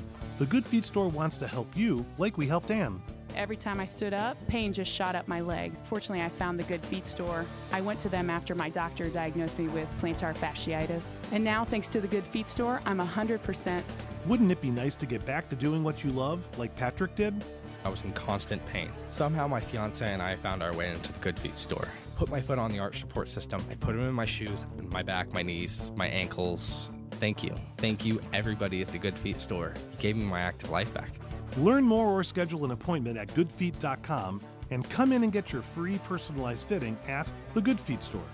We have locations in Farmington, Riverton, and Sandy. Thanks to the Good Feet store. Between all the holiday parties, weekend tailgates, and family get-togethers, we've been overindulging a little more than usual over the holidays. But now, we are starting the new year off on a healthier note by taking Active Liver supplements from New Nordic every day. Active Liver contains a powerful blend of turmeric, milk thistle, and globe artichoke extract, all natural ingredients that help protect the liver so that it can protect you from toxins. It's like giving my body a daily detox. I've never felt better, and my energy is through the roof. And my doctor is already impressed with how much better my numbers are looking. So if better health, more energy, and detoxing your body are some of your priorities this year, get Active Liver today and start the year off knowing you're giving your liver some well-deserved relief. Active Liver is available online at Amazon or NewNordicUSA.com. Or pick some up today at your local CVS, ShopRite, Meijer Grocery. Are now available at Wegmans. New year, new you, new Nordic. Held over due to popular demand. This is your opportunity to save up to 40 to 80% on a hot tub or swim spa. This weekend only, Friday through Sunday, Mountain America Expo Center. Be advised, this is your opportunity to save up to 40 to 80% on a hot tub or swim spa. This weekend only, Friday through Sunday, Mountain America Expo Center. 18-month interest-free financing. Our factories have demanded we sell 1,000 hot tubs and swim spas this weekend. Mountain America Expo Center. Huge factory incentives, factory rebates, this weekend only. Mountain America Expo Center. We can remove your old hot tub. Free delivery of your new hot tub. Hot tub starting at $2,999. Mountain America Expo Center. Free delivery of your new hot tub. Just relax and enjoy. Mountain America Expo Center. Friday, 2 p.m. to 8 p.m. Saturday, 10 a.m. to 8 p.m. Sunday, 10 a.m. to 6 p.m. Free admission, free parking, free delivery. Mountain America Expo Center. Call 833-SPA-SALE or visit HotTubAndSwimSpaSale.com. This is a special alert to all Americans who own a vehicle with less than 200,000 miles with an auto warranty about to expire or with no warranty coverage at all. Due to a decline in the economy, CarShield is announcing a low-cost month-to-month vehicle protection plan that is now available to the public to save any driver out-of-pocket expenses on future auto repairs. Call now to find out how you can pay almost nothing for covered auto repairs. Yes, you heard that correctly. Pay almost nothing for covered auto repairs. An open phone line has been established for all drivers to call for a free quick quote. Call 800-292-4541 now. Drivers who are covered will not have to pay for covered repairs again. This protection plan is at an all-time low. Additionally, drivers who activate this vehicle protection today will also receive free roadside assistance, free towing, and car rental options at no additional cost. Call us for your free quick quote today. 800-292-4541. That's 800-292-4541. What do you have to lose? Call 800-292-4541. Again, 800-292-4541. Over the years, you've brought them into your home. You were prescribed opioids after the C-section, when Dad injured his back, when your basketball star tore his ACL. Opioids helped with the pain, and you held on to them just in case. But did you know holding on to unused opioids puts your family at risk? Opioids are powerful pain-reducing prescription medicines, but most people who are prescribed opioids don't finish their prescriptions. So millions of unused opioids are sitting in homes across the country. And tragically, more than 100 Americans die every day from overdoses involving opioids. What can you do to protect your family? Remove the risk of unused opioids from your home. Pills, patches, or syrups in drawers, purses, and cabinets, anywhere they might be hiding. To find out how to dispose of them properly, visit www.fda.gov/drug disposal. Inside Sources. You know, it's not uncommon that we have a KSL TV investigative reporter, Matt Gephardt, in here to talk to us about the latest fraud. And it never ceases to amaze me, not only because of what you hear from reporters like Matt, but just what I see in my own practice when I used to represent individuals who are involved in these frauds. It never stops. We're now looking at a case involving child care centers in, of all places, Minnesota, who have been looked at in terms of fraud. Some of these centers are apparently, Holly, receiving federal funds, and they're not even doing their service. You know, yes, I am seeing that, and I also am seeing stories that it cannot be independently verified. So I think we have to at least provide both sides of that story. One of the things that's interesting is, of course, Minnesota has a Democratic governor, and we know that the FBI, this is an NBC story, the FBI surged resources to Minnesota to find fraud, right? So they want to find this fraud after a YouTube video by a guy that was born in Utah, as I understand, went to Utah, a Utah university here. Anyway, he said that he was able to go around and find these daycare centers receiving millions of dollars, but there's no children receiving care. Yeah, and I saw some of the YouTube video that showed agents going into these centers, opening up the door and seeing no children. I mean, they weren't operating as a child care center. And I suppose this happens everywhere. I don't know that it's specific to Minnesota by any stretch of the imagination. But when federal funds are available, like they were for COVID, like they are for other things, people are going to take advantage of that. Yeah, he's saying, so the guy who did it, his name is Shirley. His last name is Shirley. Nick Shirley. Right. He said that on Friday he went around and he was able to uncover $110 million in fraud in just one day. Again, there's no answer when other reporters are trying to get information, but it's an interesting discussion because you're right, fraud does occur. And in fact, remember, we were talking about fraud in Minnesota, specifically related to COVID funds, and we're able just immediately to also find that in Utah that very day somebody had been sentenced for defrauding the federal government, a Utahn, out of COVID funds.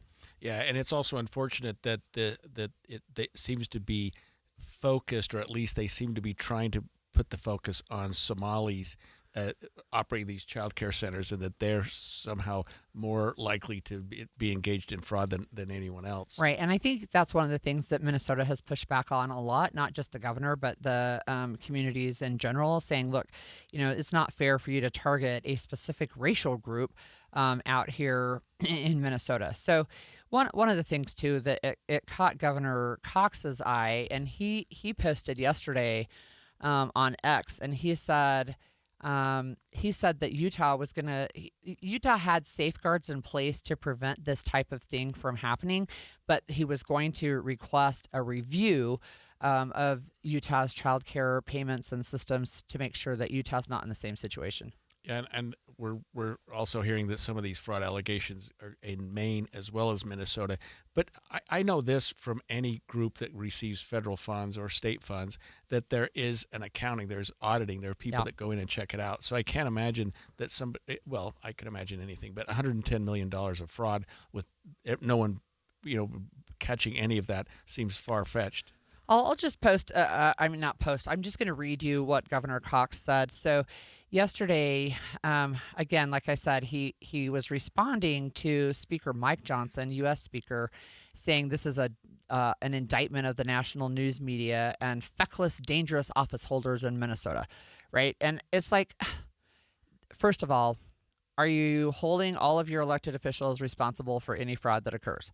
But Governor Cox says that he agrees that fraud is unacceptable, accountability matters, and unlike some states, our child care providers are regulated, eligibility is verified, benefits are limited to citizens and legal residents, payments go directly to providers, attendance is electronically tracked, and agencies conduct in-person monitoring and regular audits. And then he had someone else post and say that their company is a Utah State Medicaid case management agency, primarily for seniors in assisted living. And they say, to your point, we get audited quarterly with a more comprehensive annual audit. Our notes and documentation have to match, or we have to pay the money back. And then say, I've seen many companies in the senior space get shut down for bad compliance. I'm not saying there's zero fraud, but Utah's doing it right and minimizing it. Yeah, and I assume that if they had interviewed Minnesota Governor Tim Walz a month or so ago, he would have said the exact same thing that Governor Cox did in terms of regulation, in terms of state enforcement, in terms of what's going on to make sure that this doesn't occur in his state. That's funny. I have a texter calling me a political hack. So there you go. Now you can know. Well, no, that's okay. Not everybody loves us. Well, not everybody loves me. Everybody loves Greg. No. You just get to read the text. And I think you spare me the ones that deal with me. I've got my board and you've got yours. But I Minnesota and Maine, this type of fraud occurs everywhere. It occurs throughout the entire country, and the FBI. Homeland Security needs to investigate these. I'm sure they're going to do that. They're going to find out what's going on in Minnesota. It's just a little bit troubling that it's a YouTuber, who they're describing as a far right wing influencer doing this. I mean, that sort of taints it to begin with. Or at least it's sort of mean. It makes it seem like that there's some objective here other than just to catch fraud. So, again, he's been in the crosshairs literally for the president. Are they going to look at red states? That's my question, right? Because if you're saying fraud does happen everywhere, even with safeguards, what states are they going to pour a bunch of resources into to look for additional fraud allegations? So this one is specific to childcare, but there are others as well. And, we know in Utah we're in a childcare crisis. There's all kinds of childcare facilities that they fly under the radar in many ways, right? So they're not licensed in the state because you can do in-home childcare in the state of Utah for up to, I think, 6 unrelated children. Anyway, it's one of the things that we talk about. Is it politically motivated?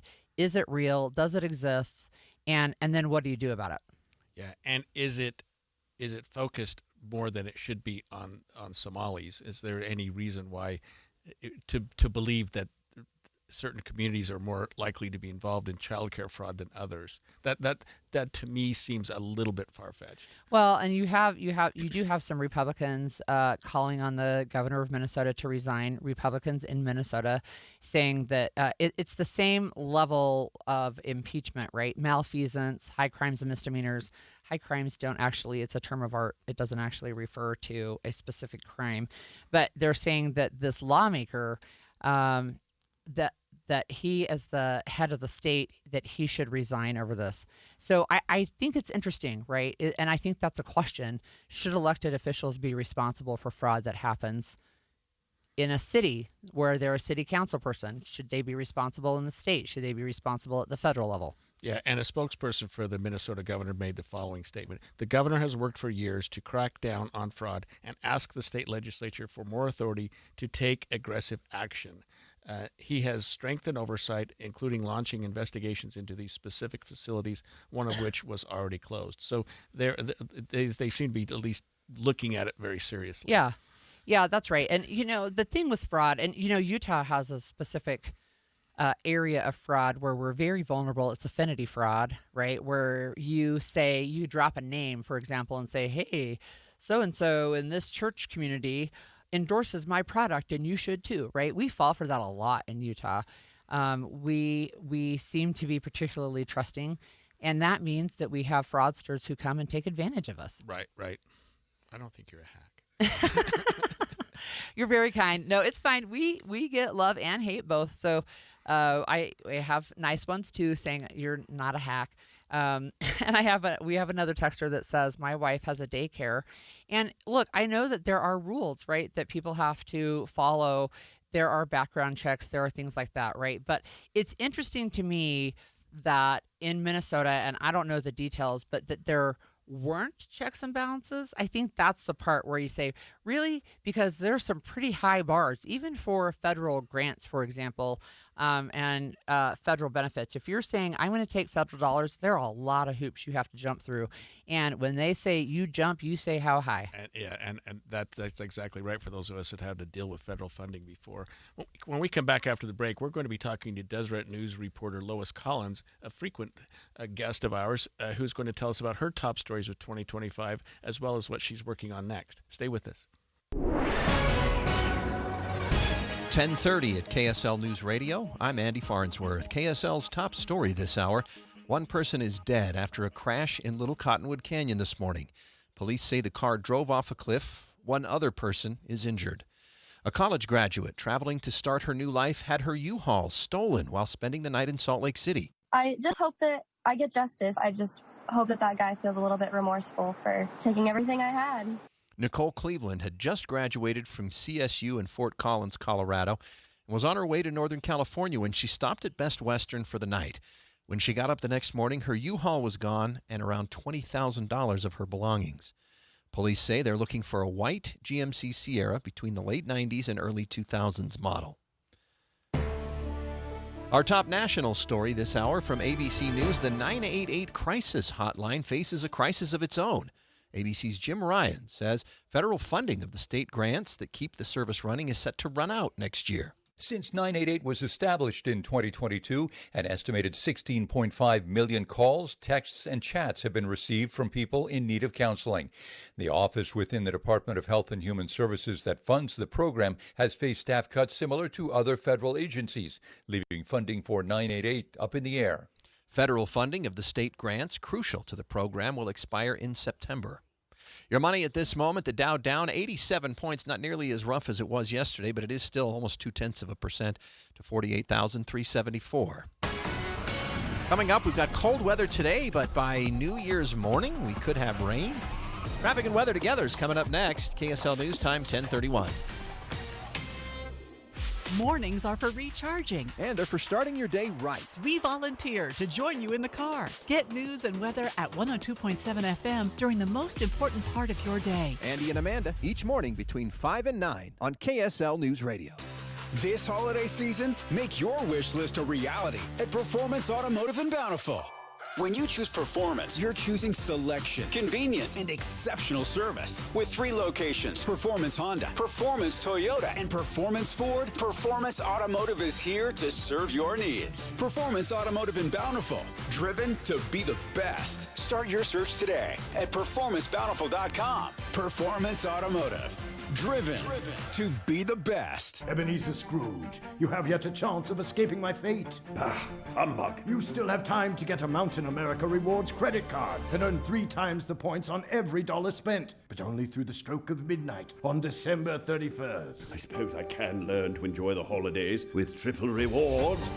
Apply today and learn more at macu.com/triple. Membership required based on eligibility. Loans on approved credit offer can change or be withdrawn at any time. Limited time offer. Business cards not eligible. It's the dawning of a brand new year, and NPS is here to make sure that new year is wonderful by helping you, all of our families, buy at great, great prices. You know, each and everything in the store any given day is 20 to 70% off. And then they have additional sales. They change all the time. New things are coming into each of the stores, and you can save even more at NPS. And of course, if you're looking to eat a little healthier this year, NPS has the great produce. They have things that you are looking for to make sure your family eats well and eats healthy. And of course, there are many things for your home as well at greatly reduced prices. NPS, it is the nice place to shop and the nice place to save. Each of their locations, 2 in Salt Lake City on Empire, 1 in Orem, and 1 in Layton. NPS for the brand new year. Traffic and weather together brought to you by Mountain America's Visa Triple Rewards. Let's check in one more time with Jason Jones. Andy, the car that was northbound and in this accident, northbound I-15 at about 80th South is just being taken away on the back of a tow truck. So just left over now is emergency vehicle on scene there. And that's it for that. It never was blocking traffic and still is not, so you shouldn't have to worry about that too much. And now it's basically being cleared. Speaking of being cleared, Little Cottonwood Canyon is now open in both directions. They have finally got the car that went down the cliff. They've got that cleared up on a tow truck and out of the way. So it's been reopened. You should be able to be free and clear in Little Cottonwood Canyon, although the roads are a little bit wet up there. So obviously, I would advise using caution and slowing down as you travel through the canyon this morning. I'm Jason Jones in the KSL Traffic Center. KSL weather today will be sunny with highs in the lower 40s. Tomorrow, pretty close to the same, a little bit warmer, but the rain could start to sprinkle in late in the night on New Year's night into New Year's Day morning, New Year's Eve night into New Year's Day morning. Right now, though, it is 28 degrees in Salt Lake City. I'm Andy Farnsworth from the KSL Common Spirit Health Studios.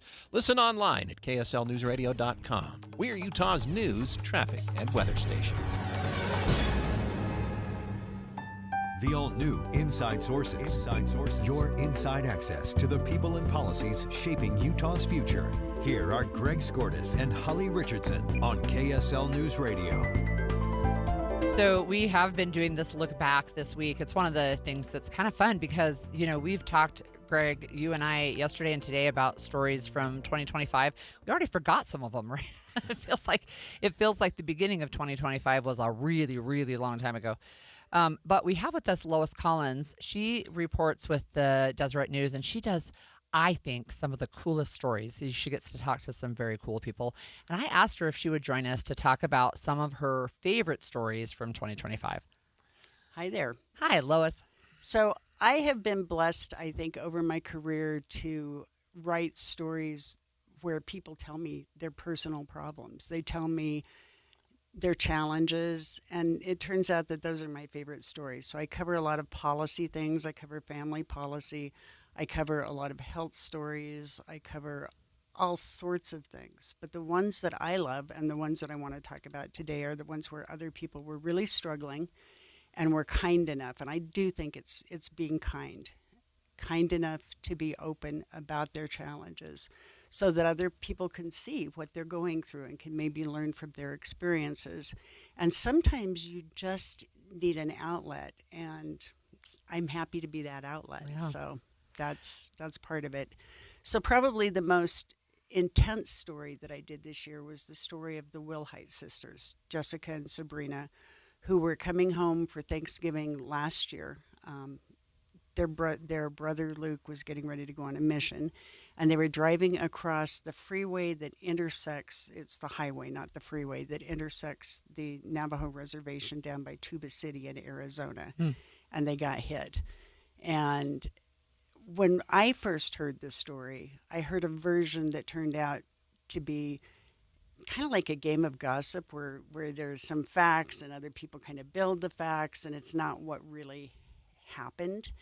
And so this was an interesting story for me because I had to find all the witnesses and piece all their stories together to actually figure out what happened. And it was a real challenge. And at the time, nobody realized how badly injured the girls were. They were terribly injured. One of them ended up losing an arm. They both had, between them, they had something like 23 different operations. It was terrible. These are 25 and 23-year-old girls that were grievously wounded, and nobody really realized it. And so I think it helped them, and I know it helped other people understand what happened in this crash, because we actually got eyewitness accounts, but it was really tricky to find everybody. And the thing that was the wild card on it was nobody would take responsibility for investigating the crash. So because it cut through the reservation, the Department of Public Safety officer handed the case off to the Tuba City Navajo police. They took the person who caused the crash with them. They started investigating, and they realized that under federal law, because the girls were white and other complications and nobody died, that they did not have jurisdiction, so they handed it back, and nobody picked it up again. And then I ended up having to talk to the district attorney down there in Coconino County, who said that probably it should have had federal jurisdiction. But what happened is there's nobody responsible. There's a police report that clearly shows what caused the crash. Early reports said that the driver had been drinking, and he said, according to witnesses, that he had been drinking, but there was no blood test processed. It got lost in the translation, so we don't know how much, if any, alcohol was involved. So the story was part reconstruction, and it was also part walking through their recovery with them. And it was a long recovery. That happened in November, and in mid-May, the older of the two girls, who was in some ways more grievously injured, got out of the hospital. So it was wonderful that the medical community, the family, everybody was really open, and they wanted to understand what happened too. But I think my figuring out what actually happened helped their recovery in some way, and I feel so honored to have been allowed to do that. What did you learn about the investigation from the authorities that was lacking? Because it seemed like you did more investigation than... Yeah, they didn't, nobody would own it. And I cannot tell you how many. I had a really nice spokesperson for the Tuba City Police who walked me through the federal law regarding jurisdiction. And I do not believe that the mistake was made by the Tuba City Police. I think Arizona made the mistake when it handed it off and then didn't pick it up again when it came back. It was like, it was cold, it was evening, it was November. I think everybody just wanted to be done as fast as they could because it's almost Thanksgiving. I don't know. I'm guessing here, but it got lost in the shuffle, and that means that nobody's really accountable for the damage, and I don't even want to think about what those medical bills would have been. Oh yeah, it must have been in the 60s. Unbelievable. Right. Can I ask just a follow-up really quickly? That story came out, when was that you did that story? September 19th. September. Do you have an update? So now that we've passed the 1 year mark? Yeah. Oh, awesome. So one of the things, when I first started covering the story, the older girl was actually intubated for a long time. And then she lost her arm, and her other arm was badly damaged, and she couldn't even scratch her nose. Wow. She had been a singer. She couldn't sing. So the update is she's singing again. Oh. And she's got most of the use of her other arm back. Her sister's back at work in Arizona, and they're they're doing really well. That's great. A lot of miracles in that story. How do you get stories? How do you know when a story is going to be interesting? Something, because every time we talk to you, you have a really interesting story, and I'm wondering how these come to you. Well, part of it is longevity. When you've been doing it for a long time, people bring you their stories if they've seen stories like that. Part of it is knowing someone who tells you a story. A lot of these stories, I don't go out and find them. They come to me, and I'm very blessed to be able to receive that. But it's partly based on the fact that I've been telling this kind of story for 45 years. Great. What's another story that you loved for this year? Totally different story, Kratom. You guys know Kratom? Only recently. Right. I didn't know anything about Kratom. Gas station heroin. And then I got contacted by an addiction specialist, an MD, who said, I'm starting to treat a lot of people who are having real problems with addiction with this stuff. And you can buy it at like convenience stores and whatever. And I had never heard of it. So I took a dive into that. And I think that probably there's going to be some legislation this year regarding Kratom. Yeah. But it was interesting to me because I don't use Kratom. And there are two sides, I guess, to every story, but people definitely need to know that if you mess with that, you might be unlucky enough to be one of the people that become addicted. And it's not a good addiction. It's a really bad addiction if you are one of those people. What is it? I mean, it's like a leaf. It's the leaf of a tree that grows in Asia, and it's got metragedine is one of the components, and the other component is called 7-O. And the people, like the National Kratom Association, says that the addiction part comes because manufacturers can manipulate the amount of 7-O, and so and I call it 7-O. Everybody does because it's got like an 85-letter name, but that it is because it's manipulated. So it's not really the Kratom that is the problem. But the problem is if you're going into the store and you're buying it, whether it was manipulated or not, and you're getting terribly addicted to it, then you should at least be aware that there's the risk. Yeah. Look, stay with us over the break, Lois, and we're going to continue talking about your top stories for 2025, but also what you just wrote recently. So stay with us. Thanks. You know, most diets will help you lose a few pounds, but Soda Weight Loss will help you lose years. I lost 37 pounds on the Soda Weight Loss program 3 years ago, and I feel younger than I've felt in decades. And it's not because of how I look, it's because of how I feel. But you do look younger, Thank too. you.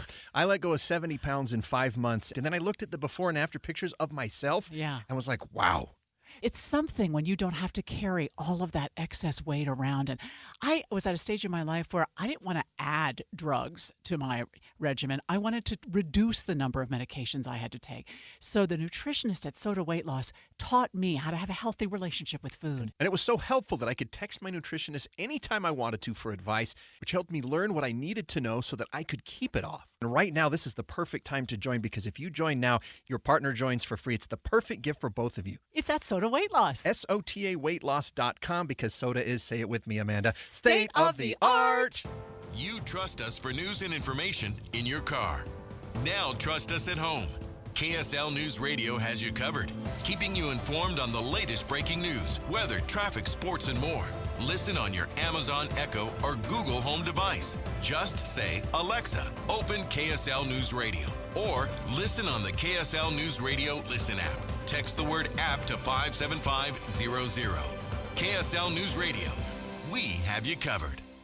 Is your financial advisor offering you up to a 30% upfront bonus? Or are they promising you up to 10% growth per year, all for your retirement income? If not, then you need to come to Trajan Wealth. I'm Jeff Jr., founder of Trajan Wealth. If you have a plan to retire within the next 10 years, don't wait only to find out it's too late. I've seen hardworking folks like you retire only to be required to go back to work, all because their advisor told them guarantees like these were too good to be true. They're not. That's up to $30,000 upfront or up to $10,000 per year on $100,000, all guaranteed for retirement income. Don't keep working when you're supposed to be retired, and don't let any financial advisor tell you it's too good to be true. Call Trajan today, 801-207-9900. That's 801-207-9900. Annuities, non-advisory products. DBA Trajan Wealth Insurance Solutions. Additional disclosures at TrajanWealth.com. Most of us like to be out in the sun.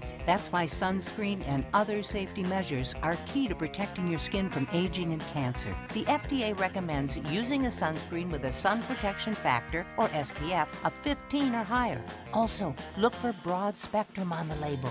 That means both harmful ultraviolet A and B rays are blocked. UVA rays age the skin, UVB rays burn, and both cause cancer.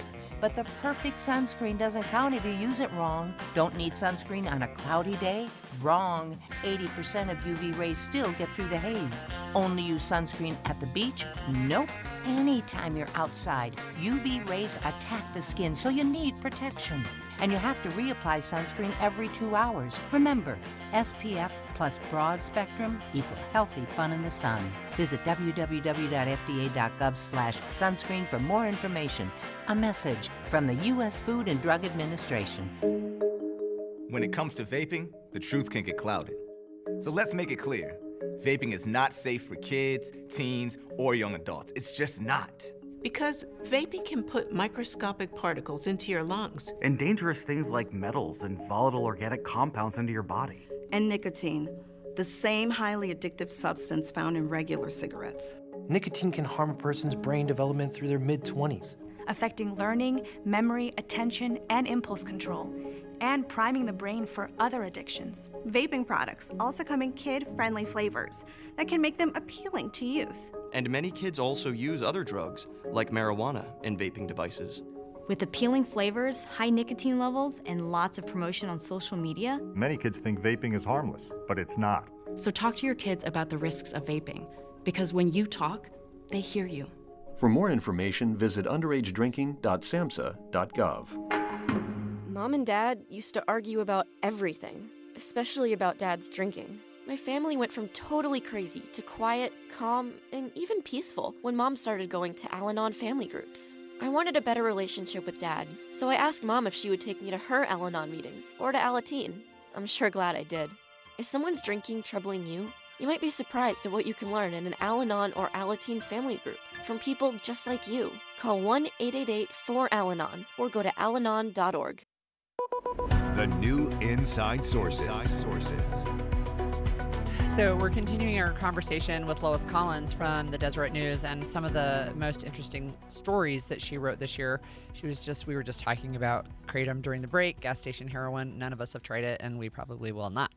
Let's hope that the legislature starts regulating it. I think they will. And, sounds. Senator Mike McKell from Spanish Fork has been pretty clear that he's working on legislation that would prohibit it from being sold in the state of Utah. Okay, so Lois, you were telling us, you talked to us about 2 stories from 2025. What's another story in 2025 that really tugged on your heartstrings?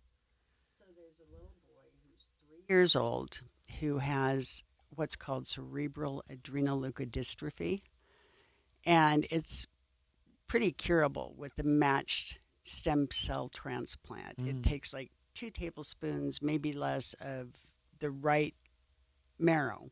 Wow. To save this kid's life and change his trajectory completely.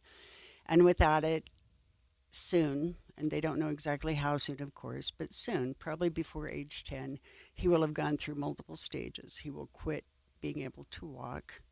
He will quit being able to talk. He will have trouble swallowing. He will have no muscle control. He may end up in more of a paralyzed state, and then he'll die. And so his family has been on this real effort, of course, to find bone marrow transplant match for him.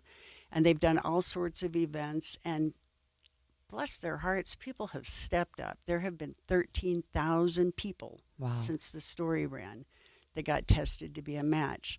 There's a partial match. Wow. But they really, for as severe as this is, for the best outcome, they really need a good match. And what they're looking for is someone who's under 40, who's willing to get tested. But the beauty of the story, too, is that although he hasn't found the perfect match, it looks like 12 other people may have with different conditions through the family's effort to find a match for Kiri. And so if you aren't, it's a cheek swab. It's a simple, spit swab. Like a DNA test? To determine if you're a match. And then there's further testing to see how close you are on the HLAs. But if you don't match him, maybe you can save somebody else. There are like 75 different serious diseases that can benefit from this. And you don't have to be under 45 for all of them, although younger stem cells, the stem cell transplants tend to be a little bit better with young adults. But you can make such a difference in somebody's life. And I look at these parents who are trying so hard to save their son. He's their middle child. They love him with all their hearts. And he's just this happy, adorable little boy I remember him saying, "I'm really tired, Mama." And then he picked up a balloon and threw it at the sky and went running off to play. I mean, he's just such a happy, healthy little kid right now, but he's not. And he has no idea what's coming unless people help him. And so you have to think about families who have so many challenges with children who have different problems. And this is one that nobody saw coming. It was found routinely. It's not been anybody's family. It was found through the routine blood tests that they give newborns that first day of life. They found it. And so they've been able to monitor it literally from birth. So I'm assuming then that his family is not a match. No. Which is interesting, right? Because you would think they would be the closest. No, not necessarily. It's really interesting, and I don't understand all of the ins and outs, but I was told by the woman from the National Donor Program that actually there are more and more people too who are biracial or multi-ethnic, and most of the young people who are donors are multi-ethnic too. So you've got a match.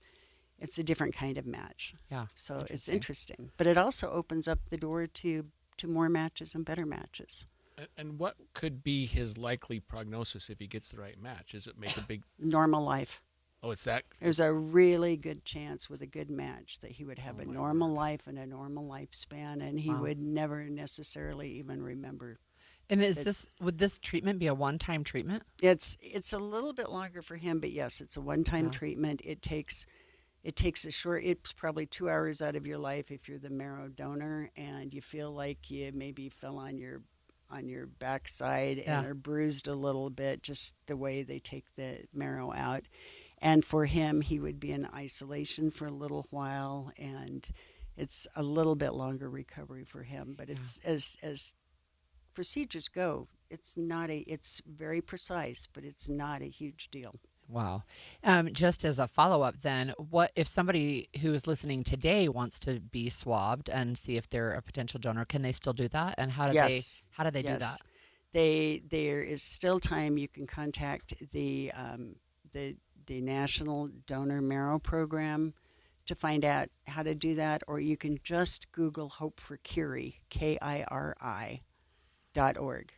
Great. And there's a website specifically for him, and you can see this kid, it just tugs at my heart. I love this kid. Oh, that's awesome. A Utah family. Yep. They're out on holiday. Okay, tell us about one that you wrote about this weekend. So there's a woman who was extremely clumsy her whole life. She didn't play sports. She just was clumsy. I can relate. I've always been clumsy my whole life. And she wondered why she was so clumsy, but she didn't wonder much. I mean, you're clumsy. What the heck? And she had a barely minor medical procedure, and she was not coming out of the anesthesia right. And one of the doctors said, I wonder if she has Friedreich's ataxia. And she said, what's that? And he said, it's not a big deal. It's just a genetic disease. And so she went about her life, didn't even bother Googling it, which, by the way, I would have just because I'm that kind of person. She didn't Google it. And she got more and more clumsy, and she got asked by a policeman if she was drunk. Oh, wow. A couple of times, 2 different occasions. She was asked if she was drunk because she slurs her words a little, especially if she's tired and she stumbles and she's, it was pretty clear that it was more than that. So she eventually began what was a 6-year journey to get a diagnosis. And 3 weeks after she was married, she learned that she had this genetic condition. To have this condition, both of your parents have to be carriers. If only one of them's a carrier, there are no symptoms. So there could be any number of carriers who have no clue that they're a carrier because there's no symptom. Yeah. It's just one of those things. They think that 1% of people might be carriers. What it means is that eventually she'll probably need a wheelchair. She uses a walker now, and people have quit asking her if she's drunk. And I think the part of the story that really tugged at me and that I wanted to make sure that I put in this story was when her husband said, I wish people would ask her what she can do instead of assuming what she can't do. Yeah. So you're planning with your friends, you're planning to go somewhere, and you think, well, that would be really hard on Tiffany. So you don't invite her. Oh, yeah. And it would be so much kinder to invite her and let her say, I can do this or I can't do this. And I know this from having blind parents. People always assume, usually incorrectly, what your limits are. And anytime I can point that out, I will do that. And having barrels of ink to do that is great. Yeah, I've never heard of that disorder, so I learned something too. Right? Is there a cure It's a muscle disorder. She's apt to live a long life, but it's a muscle disorder where you get weaker and weaker and you lose control, including the heart muscle.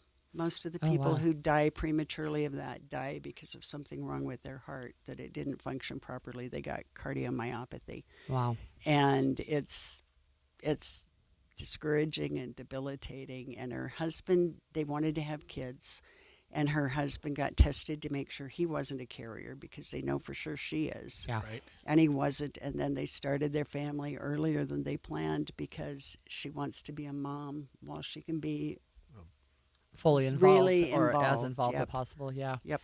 I see she's 1 in a million-ish, more than that, because it only impacts about 5,000 people in the United States. And she has a really, she doesn't feel sorry for herself. Sometimes she goes, why me? But don't we all? I go, why me about the dumbest things. And she just wants people to know that she's happy and she has a full life, but don't be afraid of her. Don't ignore her when you see her. Don't pretend you don't see her because you don't know what to say. People do that. Yeah. As a mom of kids in wheelchairs, I understand that. Yep. Thanks, Lois. I was going to ask how you separate the Lois reporter from the Lois with the big heart when you do a story like this. She doesn't. Not very well. No, I think it's great. I think it's great. Great stories. Thanks for joining us again, Lois. When we come back after the break, we talked earlier about Rob Bishop. We're going to hear from Rob Bishop right after this. KSL Common Spirit Health Studios. This is KSL News Radio, Utah's news, traffic, and weather station. 11 o'clock at KSL News Radio, I'm Claire Scott, KSL's top story. New body camera footage shows officers discussing past shootings in downtown Salt Lake seconds before shots are heard. The Salt Lake City Police Department released 2 videos from December 13th near Pierpoint Avenue, and one you can hear officers discussing the area's history while they patrol just after 3 a.m. Well, it's supposed to be every Thursday, Friday, and Saturday. There was a shooting every single time. Seconds later, between 5 to 6 shots are heard. No injuries were reported from this incident, but it was back in October. One man was shot and killed only a couple blocks away. Our top national story this hour from ABC News. The man accused of planting pipe bombs in D.C. outside political party headquarters will be in court today. More from ABC's Alex Mullen. Brian Cole's attorneys say that he is on the autism spectrum. He has obsessive compulsive disorder, but they say that he's not a danger to the community, even while they're not really denying outright the allegations that have been put forward by the government. Cole's attorneys are urging for him to be released ahead of any pending trial. Your money at this moment, the Dow is down 70 points. The S&P is down 4 points. And coming up, hazy sunny skies. KSL weather is next. KSL News Time, 11:01.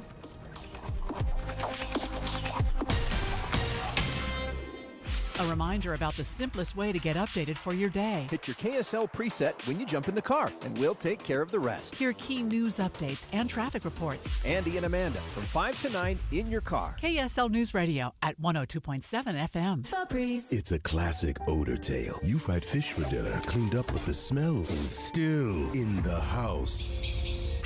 And the neighbors are coming over for game night. They're on their way. And then you spray Febreze Air Mist. Febreze Air starts working instantly to fight even your toughest odors, so you go from fish to fresh like that. Now all you have to worry about is Pam cheating at charades. Breathe happy, Febreze, la la la la la. This message comes from Viking, committed to exploring the world in comfort. Journey through the heart of Europe on an elegant Viking longship with thoughtful service, destination-focused dining, and cultural enrichment on board and on shore. With small ships that bring travelers closer to the destination, there's more time to explore. And every Viking voyage is all-inclusive, with no children and no casinos. Discover more at Viking.com. Held over due to popular demand. This is your opportunity to save up to 40 to 80% on a hot tub or swim spa. This weekend only, Friday through Sunday, Mountain America Expo Center. Be advised, this is your opportunity to save up to 40 to 80% on a hot tub or swim spa. This weekend only, Friday through Sunday, Mountain America Expo Center. 18-month interest-free financing. Our factories have demanded we sell 1,000 hot tubs and swim spas this weekend. Mountain America Expo Center. Huge factory incentives, factory rebates, this weekend only. Mountain America Expo Center. We can remove your old hot tub. Free delivery of your new hot tub. Hot tub starting at $2,999. Mountain America Expo Center. Free delivery of your new hot tub. Just relax and enjoy. Mountain America Expo Center. Friday, 2 p.m. to 8 p.m. Saturday, 10 a.m. to 8 p.m. Sunday, 10 a.m. to 6 p.m. Free admission, free parking, free delivery. Mountain America Expo Center. Call 833-SPA-SALE or visit hottubandSwimSpaSale.com. Hi, it's Tori DeVito. In every family, small conversations can make a big impact. Like when my dad shared his experiences as an alcoholic. Your honesty about that part of your life gave me a sense of integrity that I wanted to uphold in my own life. I wanted you to know, from someone who's been in recovery more than 30 years now, that hard work is what creates success, not alcohol or other drugs. I said it a lot, and I'm glad you took it to heart. Talk, they hear you. For more information, visit underagedrinking.samhsa.gov. Traffic and weather together, brought to you by Mountain America's Visa Triple Rewards. Here's Ricky Meese. Looks like we have had an accident in the cleanup stages on northbound I-15, and this may be vehicle assistance with UHP, where it looks like we've had several flat tires in the area of Midvale, northbound I-15. As you go from 90th up to 7200 South Knott, it hasn't caused any delays, and that's the good news. In fact, all your Valley freeways are seeing good speeds and no other problems. Ricky Meese in the KSL Traffic Center. Highs in the low 40s today with hazy, sunny skies. We'll see a storm move in on New Year's Day, but temperatures actually rise to the 50s by Friday. Right now, it is 30 and sunny. I'm Claire Scott from the KSL Common Spirit Health Studios. Listen online at kslnewsradio.com. We're Utah's news, traffic, and weather station.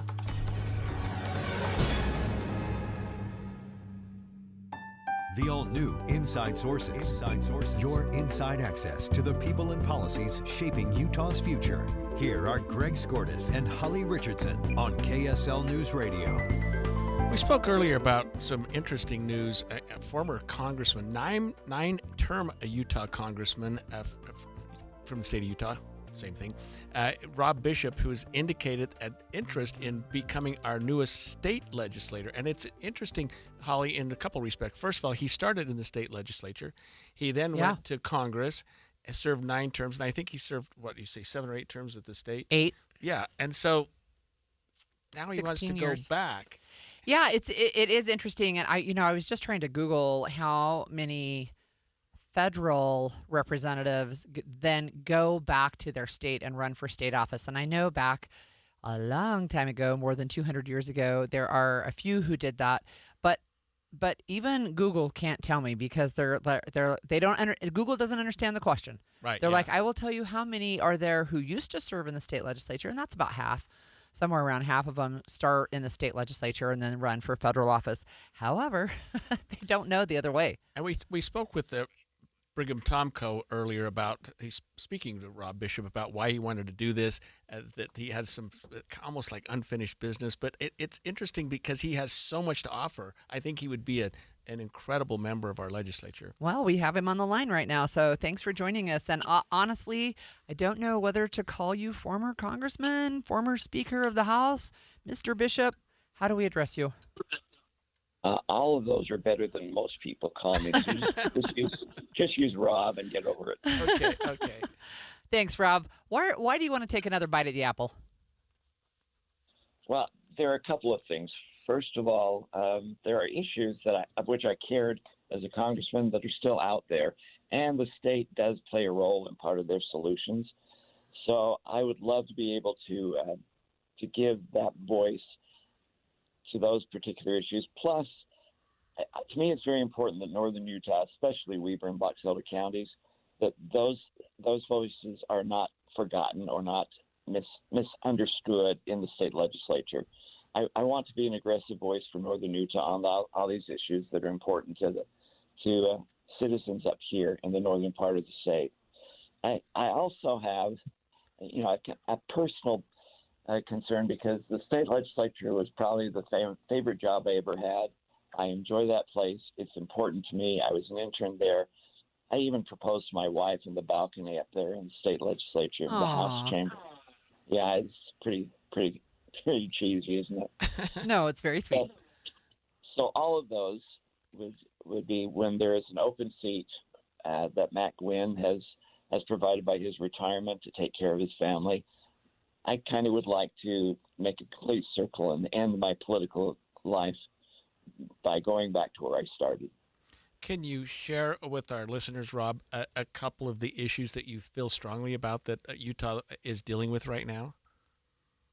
Oh, there's a whole bunch of them, from the cost of living that we are facing right now. Water control and development, especially in northern Utah, is important.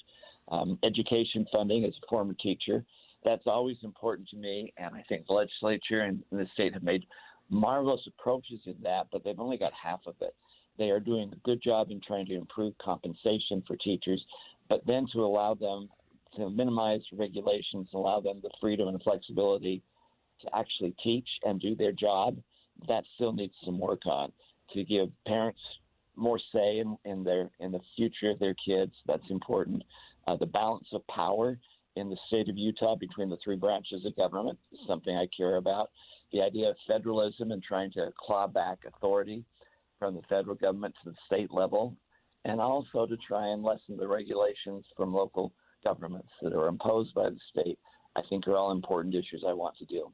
That's super interesting. And, Rob, when I was talking earlier about your announcement that you're going to run, I know you as somebody who back in D.C. was just really, really strong on public lands issues, and especially an expert, I think, on the Antiquities Act. And I'm wondering if there's, from a state legislative perspective, is there a way to address that from the state legislature that hasn't already been tried? On the Antiquities Act, no, that was an act of Congress mistakenly done in the early 1900s that needs to be addressed by Congress. Congress needs to realize that they gave their power to the executive branch, and that was a wrong thing to do to keep the balance of powers in equilibrium. But there are some things that I can use from the state level that can push the envelope and try and use my contacts in Washington, especially now when we have an administration that is more willing to listen to those kind of concerns. I think I can do that as effectively. Is it going to be different than things that have been tried in the past? No, probably not. But I hope that we can be more successful as we keep plugging away at it. You served for some time on the Redistricting Commission, and I suppose that that's something that you've still got on your radar. Can you tell us where you think we should be going in this state if you were king for a day or you were in our state legislature? Well, to have maps drawn or approved by the judiciary is wrong. I think it clearly violates the state constitution, and it's just wrong concepts of how the balance of power in state government should be used. The problem I had with the redistricting commission, it was poorly organized. It did not represent the state. It did not have any kind of accountability that's strapped to it. If indeed there is any kind of commission in the future, it needs to be redone so it actually can meet the needs and the desires. Even the people that were pushing Proposition 4 have to realize that it did not meet the goals that they originally stated for it. So we have to look at all of that. But, yeah, I have a unique perspective from having been there and seeing how an allegedly independent commission works. There are problems, and they need to be addressed. And I think that's one of the unique elements I bring to the discussion. I've been there. I did it. I understand what went wrong. I'm wondering if you can, just as a follow-up question on that, assuming that you win this seat, or 2026, I think, is still a little bit up in the air, although it may have this donut hole for 26. But that means 28 potentially could see something different, and then 2032 could see something different because of the census. Are you anticipating, what type of legislation is maybe going to decrease the chaos here?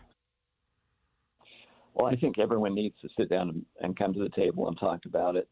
The lawsuit only zeroing in on congressional seats and not the other responsibilities the independent commission was supposed to take, i.e. the legislative seats and school board seats, shows that there is more of a political aspect to this than ought to be there. And so the discussion has to take a step back and say, okay, what really were the goals? Where do you really want to have some kind of influence, and how do we make sure that the people who make those decisions are people who are elected and responsible to the constituents, and not simply a bunch of people who are appointed that have certain goals, preconceived goals and sessions to go with it. So, yeah, there's a whole lot of discussion that has to go with it. Also, this is where I think my experience in Congress comes into it. It is essential that every one of those districts represent both urban and rural segments so that the Congress, well, we only got 4 Congress people back in Washington. So those 4 people will speak with a united voice to help both urban and rural positions in Utah. For 20-odd years, we only had one urban district. And that ability of that urban district to also help the rural part of the state of Utah was impeded. So the idea of having a balance between urban and rural is essential. The other thing that I think is essential is for the judge to claim that Salt Lake District is number 1, and then number the rest of them around Salt Lake is kind of embarrassing to me. When I was in the legislature, we insisted that you start counting or numbering legislative districts as well as congressional districts at the corner of one state and then go on down. Yeah.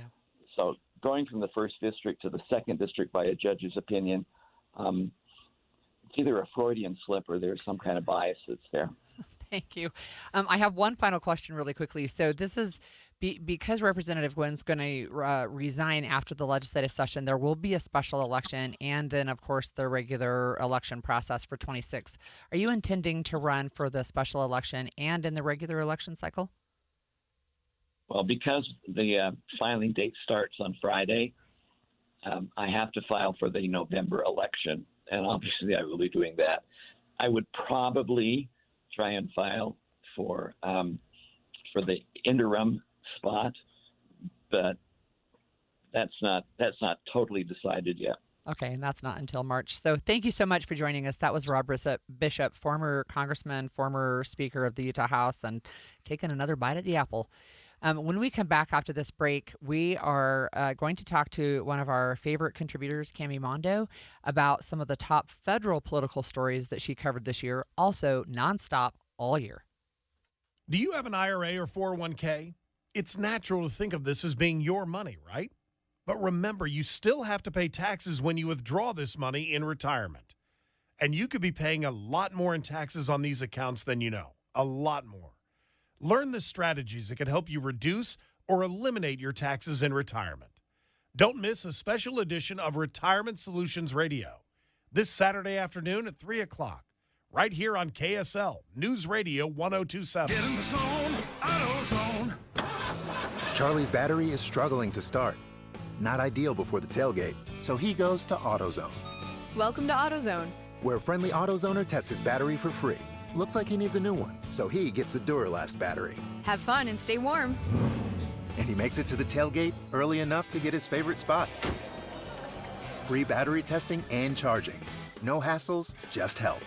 Get in the zone, AutoZone. Restrictions apply. I'm Ed Evans, CEO of Consumer Cellular. No, we're not one of the big guys. Truth is, we don't want to be. If you're over 50, Big Wireless probably has you paying for more data than you might need. You could be throwing away thousands over a lifetime. Our entry-level data plans start at just $20 a month. And for a limited time, switch and get your second month free. Call 1-888-FREEDOM, visit consumercellular.com or a store near you and get your second month free today. Plans include $5 credit for auto pay and e-billing. See site for additional details. Often, we see people we don't know, sleeping on the sidewalk or maybe asking for money. You may think to yourself, wonder how this person ended up in that situation. The rescue mission of Salt Lake changes people's lives and helps them become the person they were truly meant to be. They just need a little help to get back on track. The rescue mission relies 100% on public support and receives no government funding. Those small donations can add up to transform someone's life. In as little as 12 months, a person can move from homelessness to stability, gain an education and life skills mentoring, to employment, housing, and self-sufficiency. Additionally, the rescue mission provides daily meals and offers an emergency shelter every night, plus hygiene, clothing, and a warming center, all to help those on the street get off the street and change their life. Visit Rescue Mission of Salt Lake now. That's rescuesaltlake.org, because a little donation goes a long way. I'm back to doing what I love and more, thanks to the Good Feet store. Do you want to walk, play pickleball, and enjoy other fun activities to stay healthy, but you can't because of bad feet? Hi, this is Mike, and the Good Feet store wants to help. I just had difficulty walking. I tried them on in the store, and my foot felt so much better. Do you keep buying new shoes and inserts with little or no relief? I tried all kinds of shoes. It was the arch supports that made the difference from the Good Feet store. Don't let bad feet, knees, or back problems get in the way of staying healthy and having fun. Thanks to the Good Feet store, I'm bowling 3 nights a week. Get back to doing what you love. At the Good Feet store, we'll personally fit you at high-quality arch supports to maximize your comfort. Stop in the Good Feet store or book your free fitting at goodfeet.com. We have locations in Farmington, Riverton, and Sandy. Thanks to the Good Feet store. Come on, the meeting's already started. Sometimes it's important. Last call, boarding gate number 9. Sometimes it's urgent. Rip through a lure. Sometimes it's vital.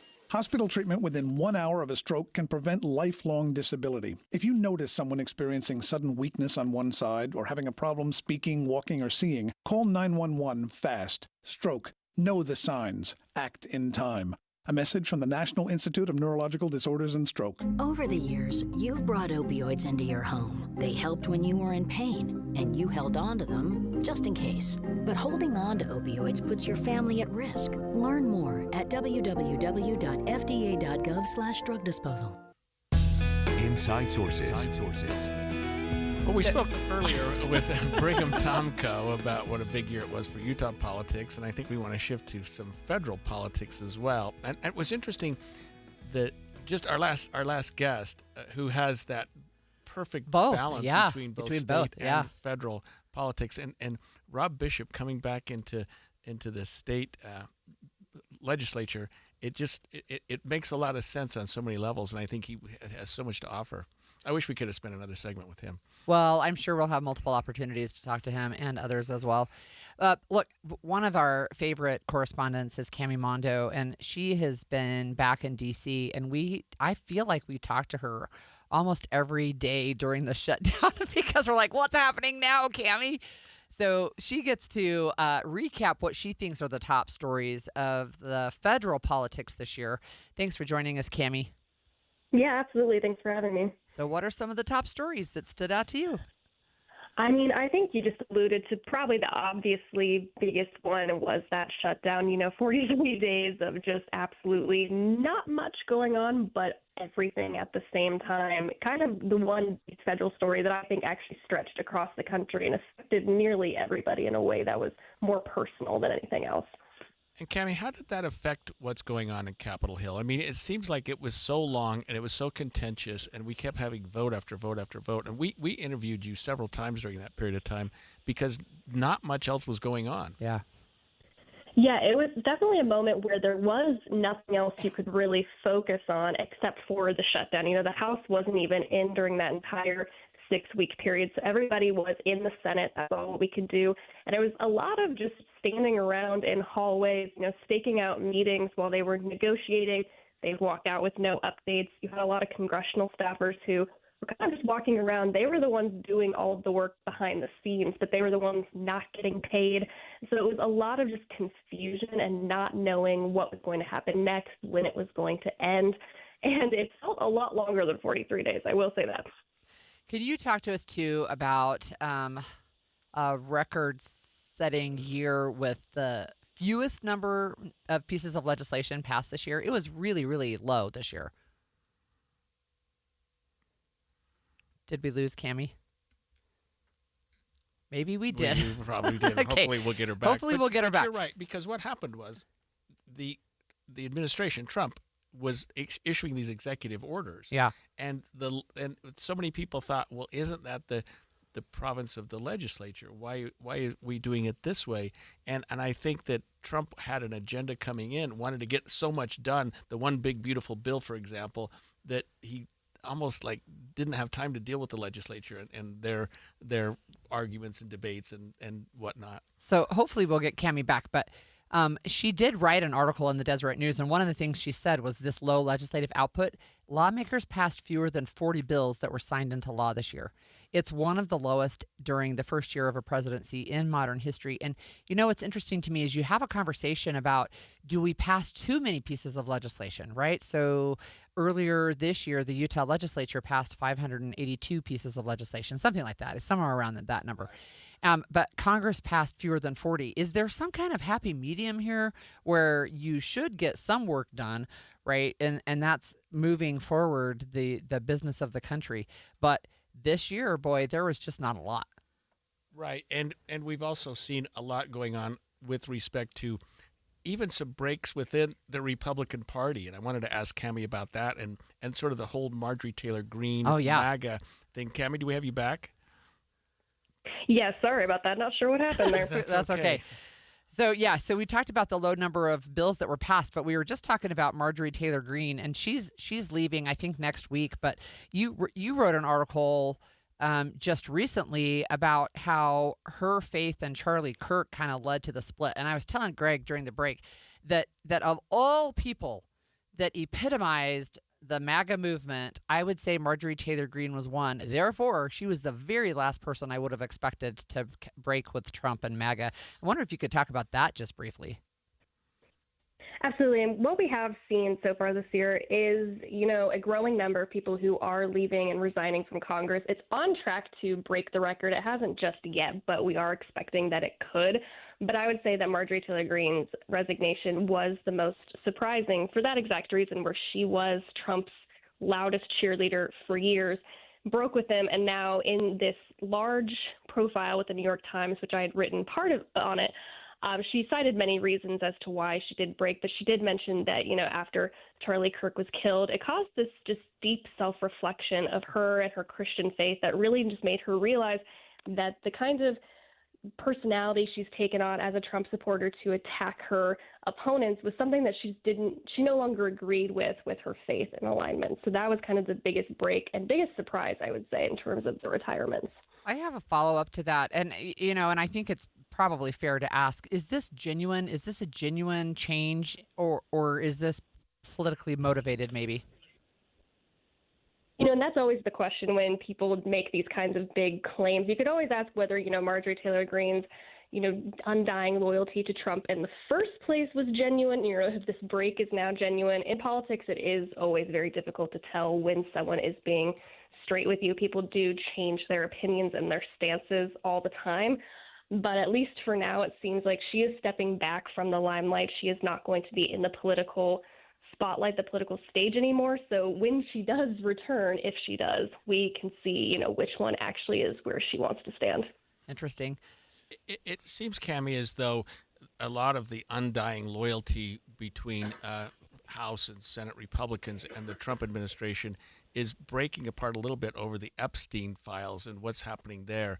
And we're getting some release, we're getting some information, but not everything's come forward. What do you expect Congress to do as it relates to the Epstein files? Is there still more that's going to happen? There are a million more pages. Yeah, in terms of getting more information out. Right, and there has been a lot of frustration even on the Republican side with how slow the release is. According to that law that Trump signed, all of the files should already be out. But, DOJ is saying, we found a million more that we need to go through.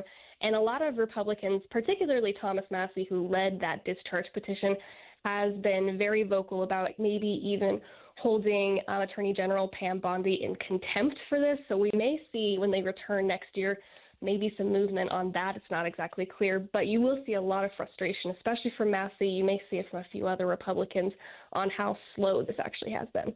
Were there any other big stories federally that caught your eye as a reporter and really close observer of what's going on back there in D.C.? I think one thing that even, started in Utah actually and made its way to federal was, just the killing of Charlie Kirk that we were just alluding to. But that actually made a lot of ways in different ways of, increasing security for different lawmakers and members. It really changed how a lot of lawmakers view their political rhetoric. That's something that you've never really seen on such a wide scale before. Everybody was kind of nervous and scared and just sad and somber that those next few weeks after that death. And so that was something that I think kind of got brushed away pretty quickly because of the shutdown, but that was a very real, tangible moment when that did happen. Cammie, you mentioned before you got cut off about a little bit greater exodus in members of Congress leaving. And do you think that's partly in response to the administration's executive orders and doing things that sort of made them seem less relevant? I do think there is a growing sense of frustration that Congress has kind of lost its bite, it's lost its strength in that sense where the Trump administration is doing a lot to put out those executive orders, and there's not a lot of back and forth between the executive branch and Congress. And so I think that is a lot of frustration. Not a lot of them are being public about that, but you can definitely tell that they are frustrated that a lot of their own priorities are not going through. They're being pushed to the back burner. It's getting harder just to have leadership bring things to the floor, and that's why they're doing a lot of these discharge petitions that we've seen.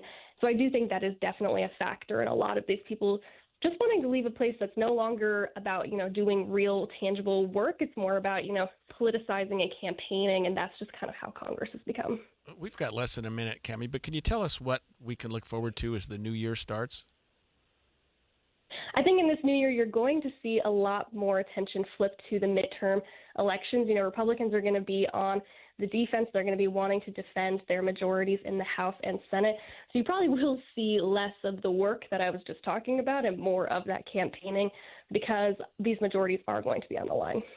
Thank you, Cammie. That was Cammie Mondo with the Deseret News. When we come back after the break, we spent some time talking about the best things of the year, some time on and some of that involves investigative journalism. We're going to talk next with Matt Gephardt to tell us his best stories of the year.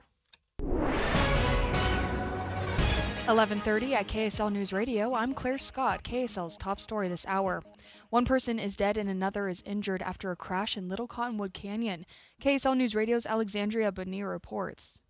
The Salt Lake County Sheriff's Office says those two passengers were both 23-year-old males. The crash happened early this morning when the canyon was still dark. Deputies say so far it seems like just the one car was involved.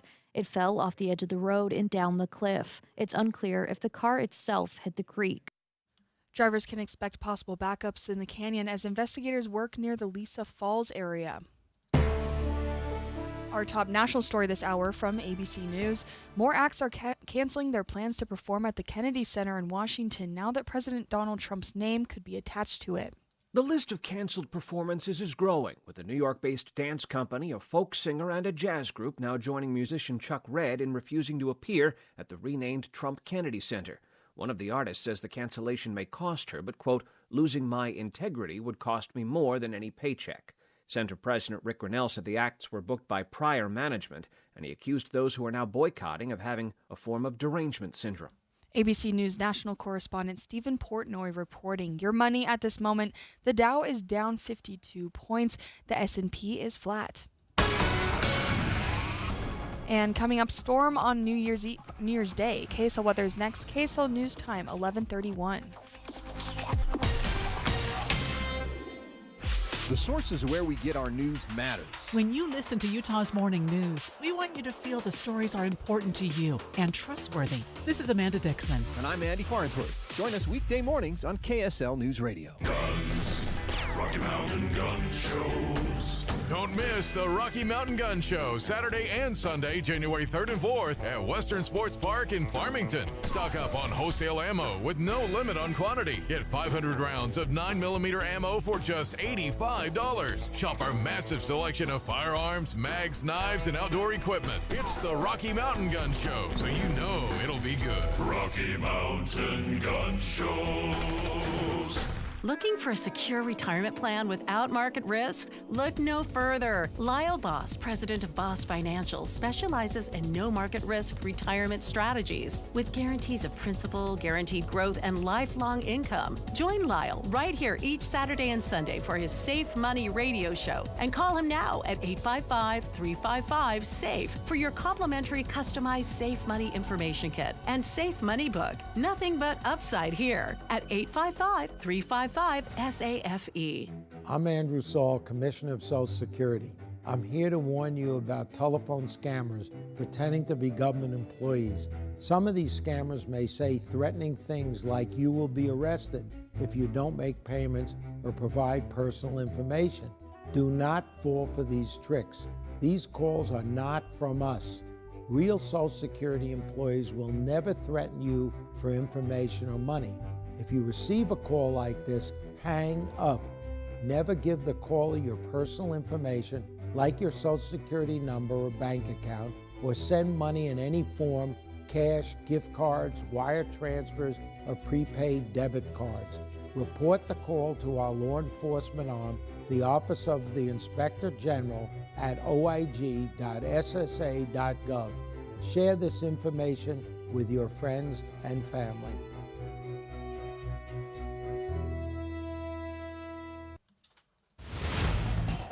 Traffic and weather together brought to you by Mountain America's Visa Triple Rewards. Here's Ricky Meese. We just had a crash cleared in Midvale at the ramp to southbound I-15 at the I-215 junction going from Murray to Midvale at that on-ramp. It had been blocking the left lane. We're back to a crash-free commute on all the Valley freeways and our main secondaries. Common Spirit hospitals, clinics, and caregivers, all connected to advanced health care in Colorado, Kansas, and Utah. Healthcare with Human Kindness is here. Hello, Human Kindness. Ricky Meese in the KSL Traffic Center. A high of 42 today with sunny skies. A bit of haze sticks around until New Year's Day when a storm moves in and clears away the smog. Highs rise to the upper 40s and low 50s heading into the weekend. Right now it's 32 and fair. I'm Claire Scott from the KSL Common Spirit Health Studios. Listen online at kslnewsradio.com. We're Utah's news, traffic, and weather station.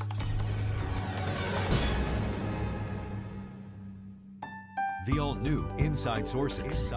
Your inside access to the people and policies shaping Utah's future. Here are Greg Skordas and Holly Richardson on KSL News Radio. We're lucky to have in studio with us today Matt Gephardt, investigative journalist for KSL. Matt, we've had you in studio several times to talk about what's going on in the state. Let's talk about 2025. It was certainly no shortage of investigations for you to be involved in, was it? No, it wasn't. The joke I like to say is my happiest day. My happiest day of employment will be the day they march me out the door because nobody else in the state is being ripped off. And there's no longer a need for this kind of consumer reporting that we do. So, just like politics is never done, scams are never done either. They keep evolving, and not even scams, but also just bad customer service and people getting jilted and companies not living up to their end of the deal. So I saw that you did a story for TV yesterday, and I wanted to see if you would talk to us and our listeners a little bit about 2025, and if we could split our segment. I want to talk about scams, but I also want to talk about some of the solutions you were able to provide for people who contacted you this year. Let's start with those. What are some of the solutions you feel pretty good about this year? Sure. I mean, well, look, I as I say to just about everybody that ever calls me and says, I've got a problem I can't solve, can you try to help? I'm a reporter. I don't have the power to make anybody do anything. I think you underestimate yourself. Well, but I can't force anything here. And so sometimes though, we are able to get access, right? As you guys know, we are able to get access where maybe the general consumer is unable to get access. And so that's really where we as the Fourth Estate, I think, have been able to step in some powerful ways for individuals, right? And a lot of them are not necessarily huge dollar amounts. One thing that comes to mind is a guy who, an orange barrel, was blown out of a construction site and hit his car, and it was, not a huge dollar amount. It was just a couple of scratches. He was just living with them and driving with them, but he'd been denied by everybody. And it's like, look, I'm not the one who didn't leave an orange barrel unsecured here, and so then we were able to get in touch with the right people, and ultimately he was able to get his claim for a couple $100 paid.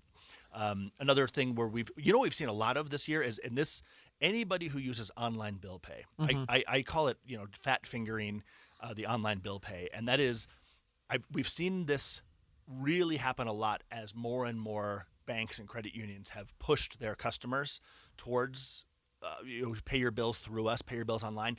And if you miss that decimal point, all of a sudden that $20 bill means you've paid $2,000. All of a sudden that $100 bill, and if you miss the decimal point, means you've paid accidentally $10,000. I think it would bounce from my account.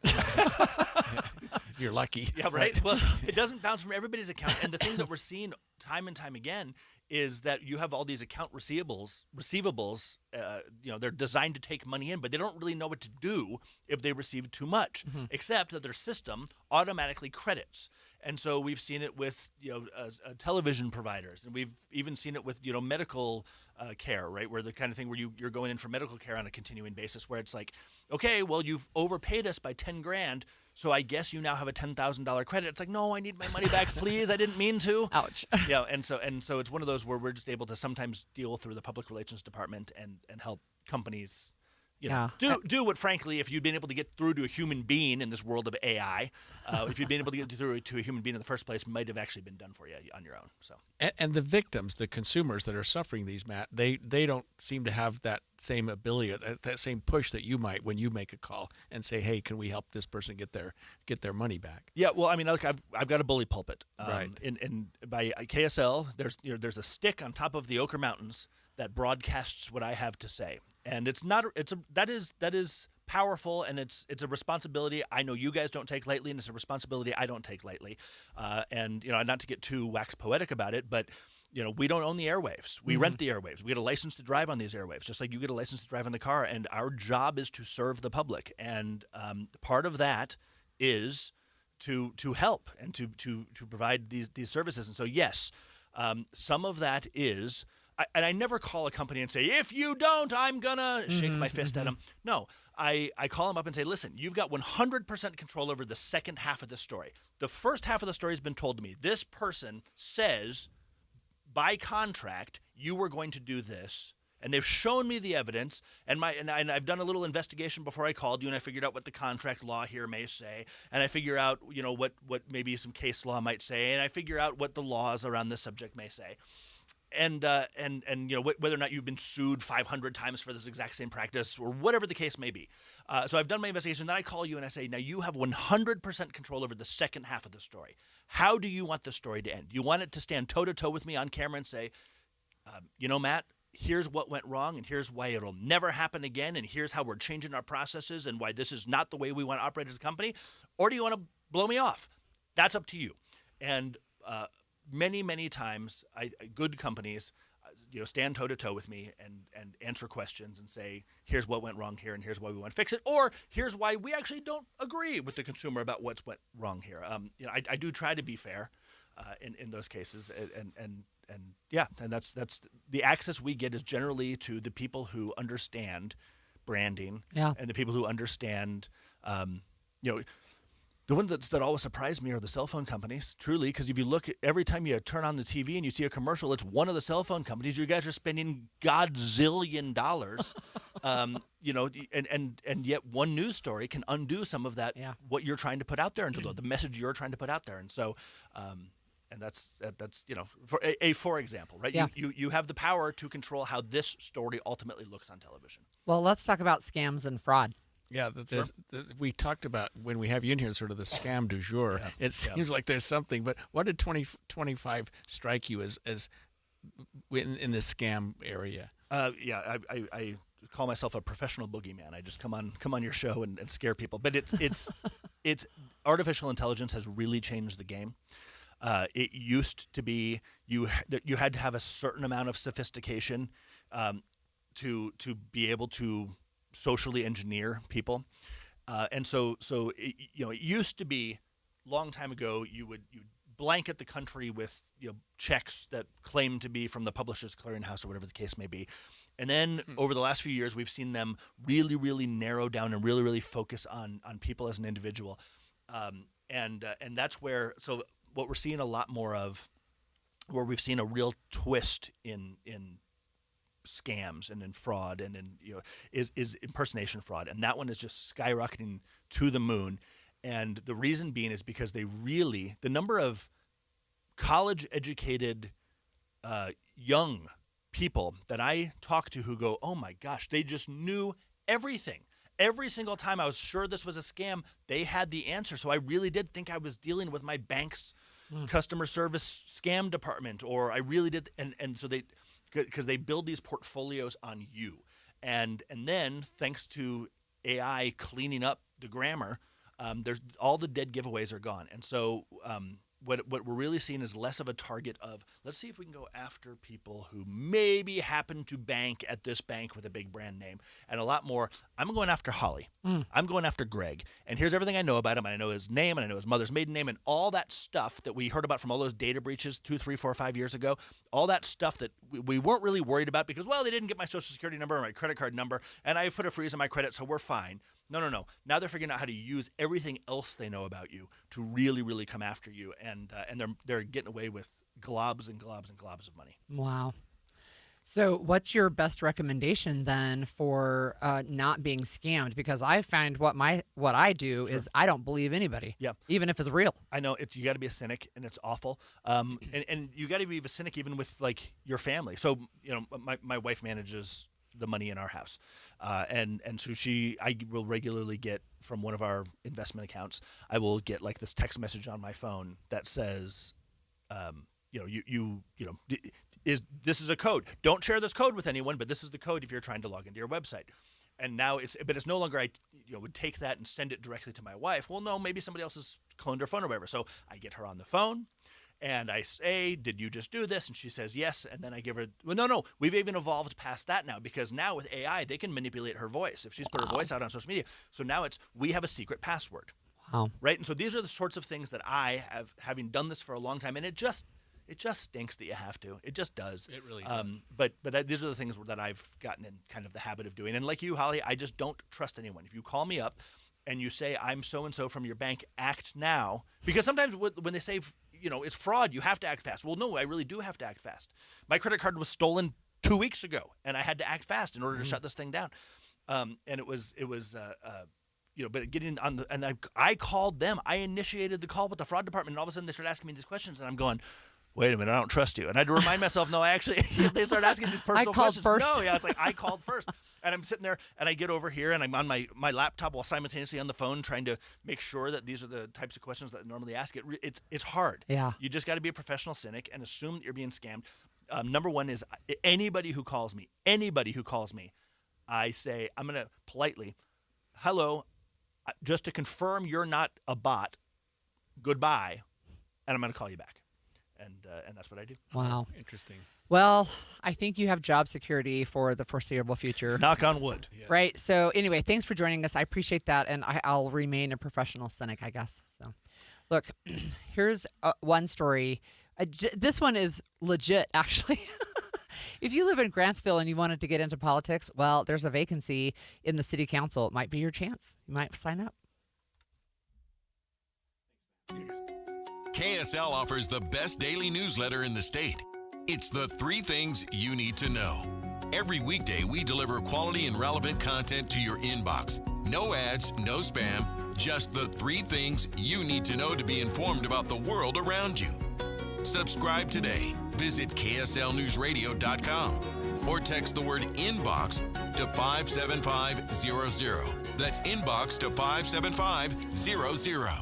You gave years, maybe decades to your job. You showed up, worked hard, and planned for retirement. But now, the company's changed. Or maybe you've taken a buyout or been forced into early retirement. So, what happens next? I'm Jeff Jr., founder of Trajan Wealth. And if you've built up a 401k or thrift savings plan, now is the time to ask, is that money really working for you? Many workplace retirement plans offer limited options and even less guidance. At Trajan Wealth, we help people just like you roll over their accounts into IRAs with more flexibility and personalized investment strategies built around your goals. For households with $500,000 or more, let us build you a personalized plan. We operate on veteran values, service, trust, and doing what's right. Your next chapter starts now. Call Trajan today, 801-207-9900. That's 801-207-9900. Advisory services offered through Trajan Wealth, LLC, an SEC-registered investment advisor. See website for details. This is Derek Miller speaking on business. The NAACP Salt Lake branch was established in 1918 and has been dedicated to lifting up the community, championing fairness, supporting local youth, and strengthening opportunity for all. President Janetta Williams joins us with more. At the NAACP Salt Lake branch, we carry forward the mission of the National Association for the Advancement of Colored People, founded on February 12, 1909 in New York City by 60 activists, social reformers, and journalists dedicated to advancing civil rights. Our branch has a mission to ensure the political, educational, social, and economic equality of rights for all, and to eradicate racial hatred and discrimination. Our vision is a society where all individuals enjoy equal rights and to eliminate racial discrimination. In Utah, we have a long history of combating discrimination and promoting equality through initiatives such as the Albert Fritz Civil Rights Award, the Dr. Martin Luther King Jr. Award, the Rosa Parks Award, First Responder Awards, and scholarships. Through this work, we continue to strengthen communities and create opportunities for all. The NAACP Salt Lake branch continues making Utah stronger and more inclusive by advocating for people and amplifying every voice. They're making a real difference in the community. To learn more, visit naacp-saltlakebranch.org. I'm Derek Miller with the Salt Lake Chamber, speaking on business. Matthew. Huh? Oh, sorry. It's okay. I just need you to listen to me. I know that a lot of times, Mom, it might not seem like I'm listening to you, but I am. I hear you, and what you say really does matter to me. I mean, let's be honest. No kid likes rules, but I get why we have them. I hear you, and I know it's because you care. All the talks we've had over the years, including what you've told me about not using alcohol and other drugs, they stick with me. And believe it or not, they really do make a difference, especially at times that matter most. Hey, want a drink? No thanks, I'm good. So thank you, Dad, for talking and preparing me for what's ahead. Thanks, Mom, for never giving up and always being my biggest fan. Thank you for letting me know what you expect, so I can try to meet your expectations. Thank you for talking. For more information about talking with your kids about underage use of alcohol and other drugs, visit underagedrinking.samhsa.gov. At Social Security, we are always thinking of ways to save you time and make things easier. That's why we created My Social Security. Opening a My Social Security account gives you secure access to your personal record and interactive tools tailored for you. You can see if you are eligible to receive benefits, view spousal benefit estimates, and compare retirement benefit estimates at different ages or dates when you want to start receiving benefits. Already receiving benefits? Use your account to change your address, set up or change direct deposit, get a proof of income letter, and more. In most states, you can also request a replacement Social Security card. Save time. Go online. Open a My Social Security account at ssa.gov/myaccount. Social Security, securing today and tomorrow. Produced at U.S. taxpayer expense. So, you want to be a hero. Here are some ways to get the job. Hunt down that killer shark. Or run into a burning house to save a kitten. Luckily, there's an easier way to become a hero. Call 911 if you see someone experiencing the symptoms of stroke, sudden weakness on one side, or trouble speaking, walking, or seeing. Stroke. Know the signs. Act in time. You'll be a real hero. A message from the National Institute of Neurological Disorders and Stroke. And expanded Inside Sources.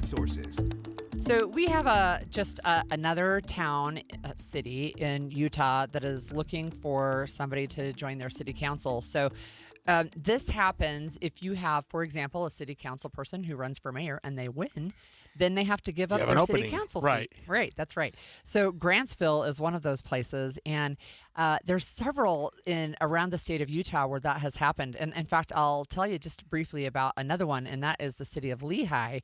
So it wasn't exactly the same scenario, but one of the city council women ran for mayor. She did not win, but she actually decided that she was going to step down from the city council. So that created a vacancy. Emily Lockhart won that spot, and she is the daughter of Stan and Becky Lockhart, political figures in the state of Utah.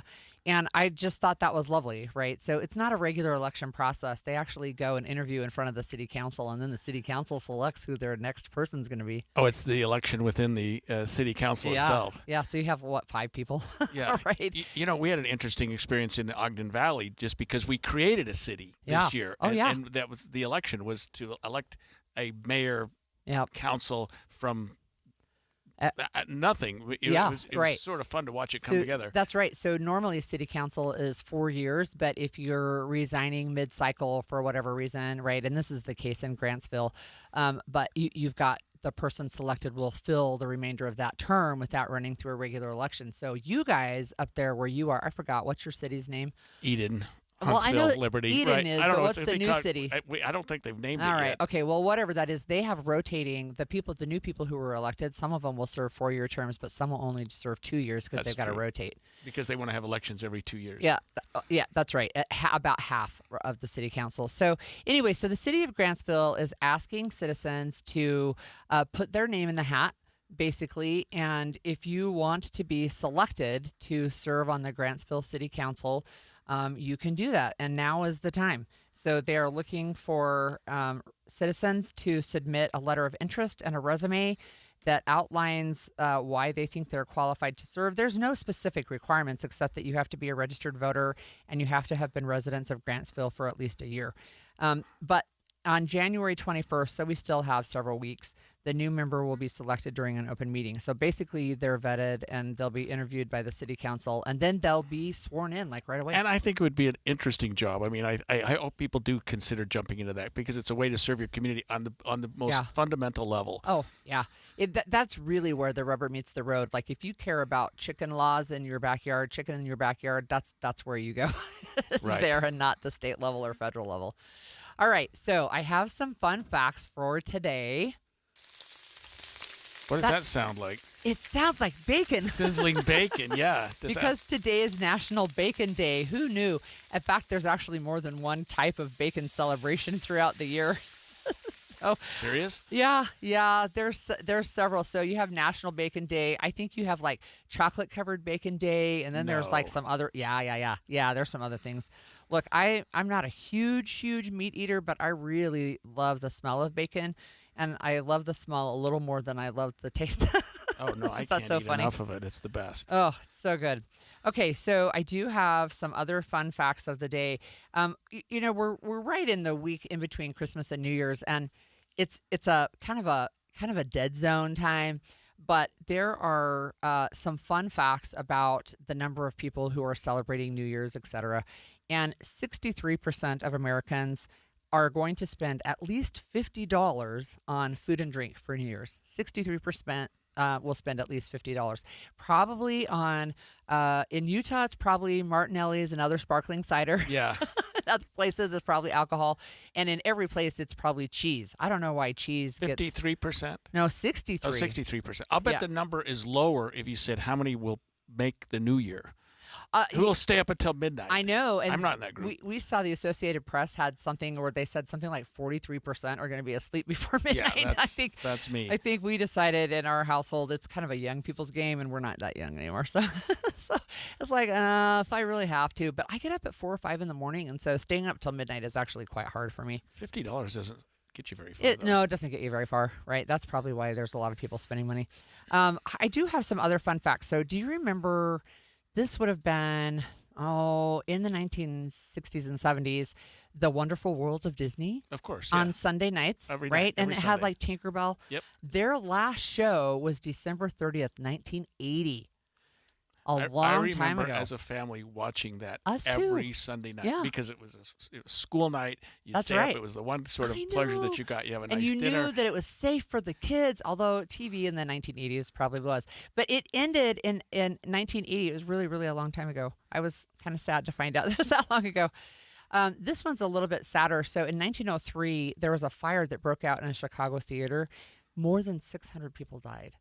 It was one of the just huge tragedies. And I think one of the cases where you say, look, is there fire? Can you shout fire in a crowded theater? People did die not only from the fire, but from being trampled. 600? 600. That's a huge theater. Yeah. And it must have just been awful. I mean, just imagine being there and realizing there's no way out Yeah. because the first person that hit Awful. the door is Yeah. laying on the ground or something like that. Yeah.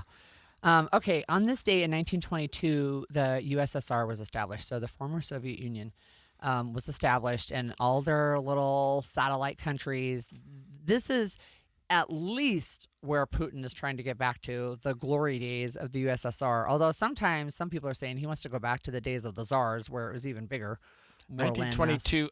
When was it Dissolved? unestablished, right.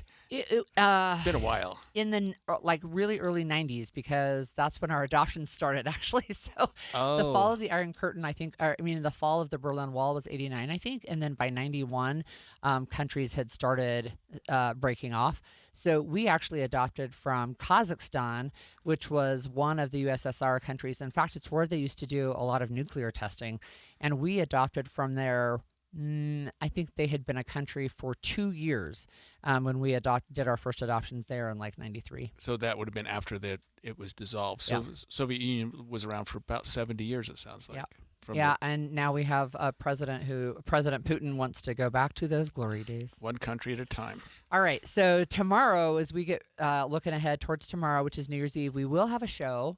And our show is going to carry the funeral for President Jeffrey R. Holland. It'll begin at 11. But before that, I think we're going to talk about resolutions, Yes. goal setting, how to be successful in those. And I hope that people can plan ahead and say, hey, we're going to listen and we're going to text you so that we can get Yeah, we do want to get people's texts Input. tomorrow about what they were thinking about for New Year's resolutions, even though we all know that when we get back to here Monday, half of them will be broken. Everyone's already broken them. We're going to talk about why that doesn't work, too, when we come back Yeah, tomorrow. we've had a but- lot of fun the last couple of days with Yeah. just talking about the whole year. Yeah. I mean, everyone that's come in and just talked about how we looked at 2025. It's really been a fascinating year. We're going to have the executive editor of the Deseret News talk about the top story of the year, which is actually Charlie Kirk. So we'll talk about that tomorrow, too. That's clearly the top story here in Utah. Well, that's it for Inside Sources today. Midday with Maria Shileos is up next with all of today's news. Stay right here on KSL But News it's not Radio. with Maria. But I'm not finished yet. We spoke with Rob Bishop's return to politics. Britt Johnson filling in today for Maria Shileos. We'll tell you more about this as she fills in. We'll turn it over to Britt. KSL FM Midvale. KSL Salt Lake City. From the KSL Common Spirit Health Studios. This is KSL News Radio. Utah's news, traffic, and weather station. Good afternoon, KSL News Time, 12 o'clock. This is Midday. I'm Britt Johnson in for Maria Shileos today. KSL's top story this hour. A familiar name in Utah politics could be headed back to the state capitol. Former U.S. Congressman Rob Bishop says he plans to run for a vacant state house seat. We begin our live team coverage live with KSL News Radio's Eric Cabrera. Eric? Britt, it's an unusual political comeback. Former U.S. Congressman Rob Bishop says he wants to return to the Utah legislature, where his career began after nearly 2 decades representing Utah in Congress. Bishop says that the decision comes down to unfinished work in making sure northern Utah has a strong voice on issues like the cost of living, water, education, and redistricting. To me, it's very important that northern Utah, especially Weber and Box Elder counties, that those voices are not forgotten or not misunderstood in the state legislature. Bishop told Inside Sources that this would likely be the final chapter of his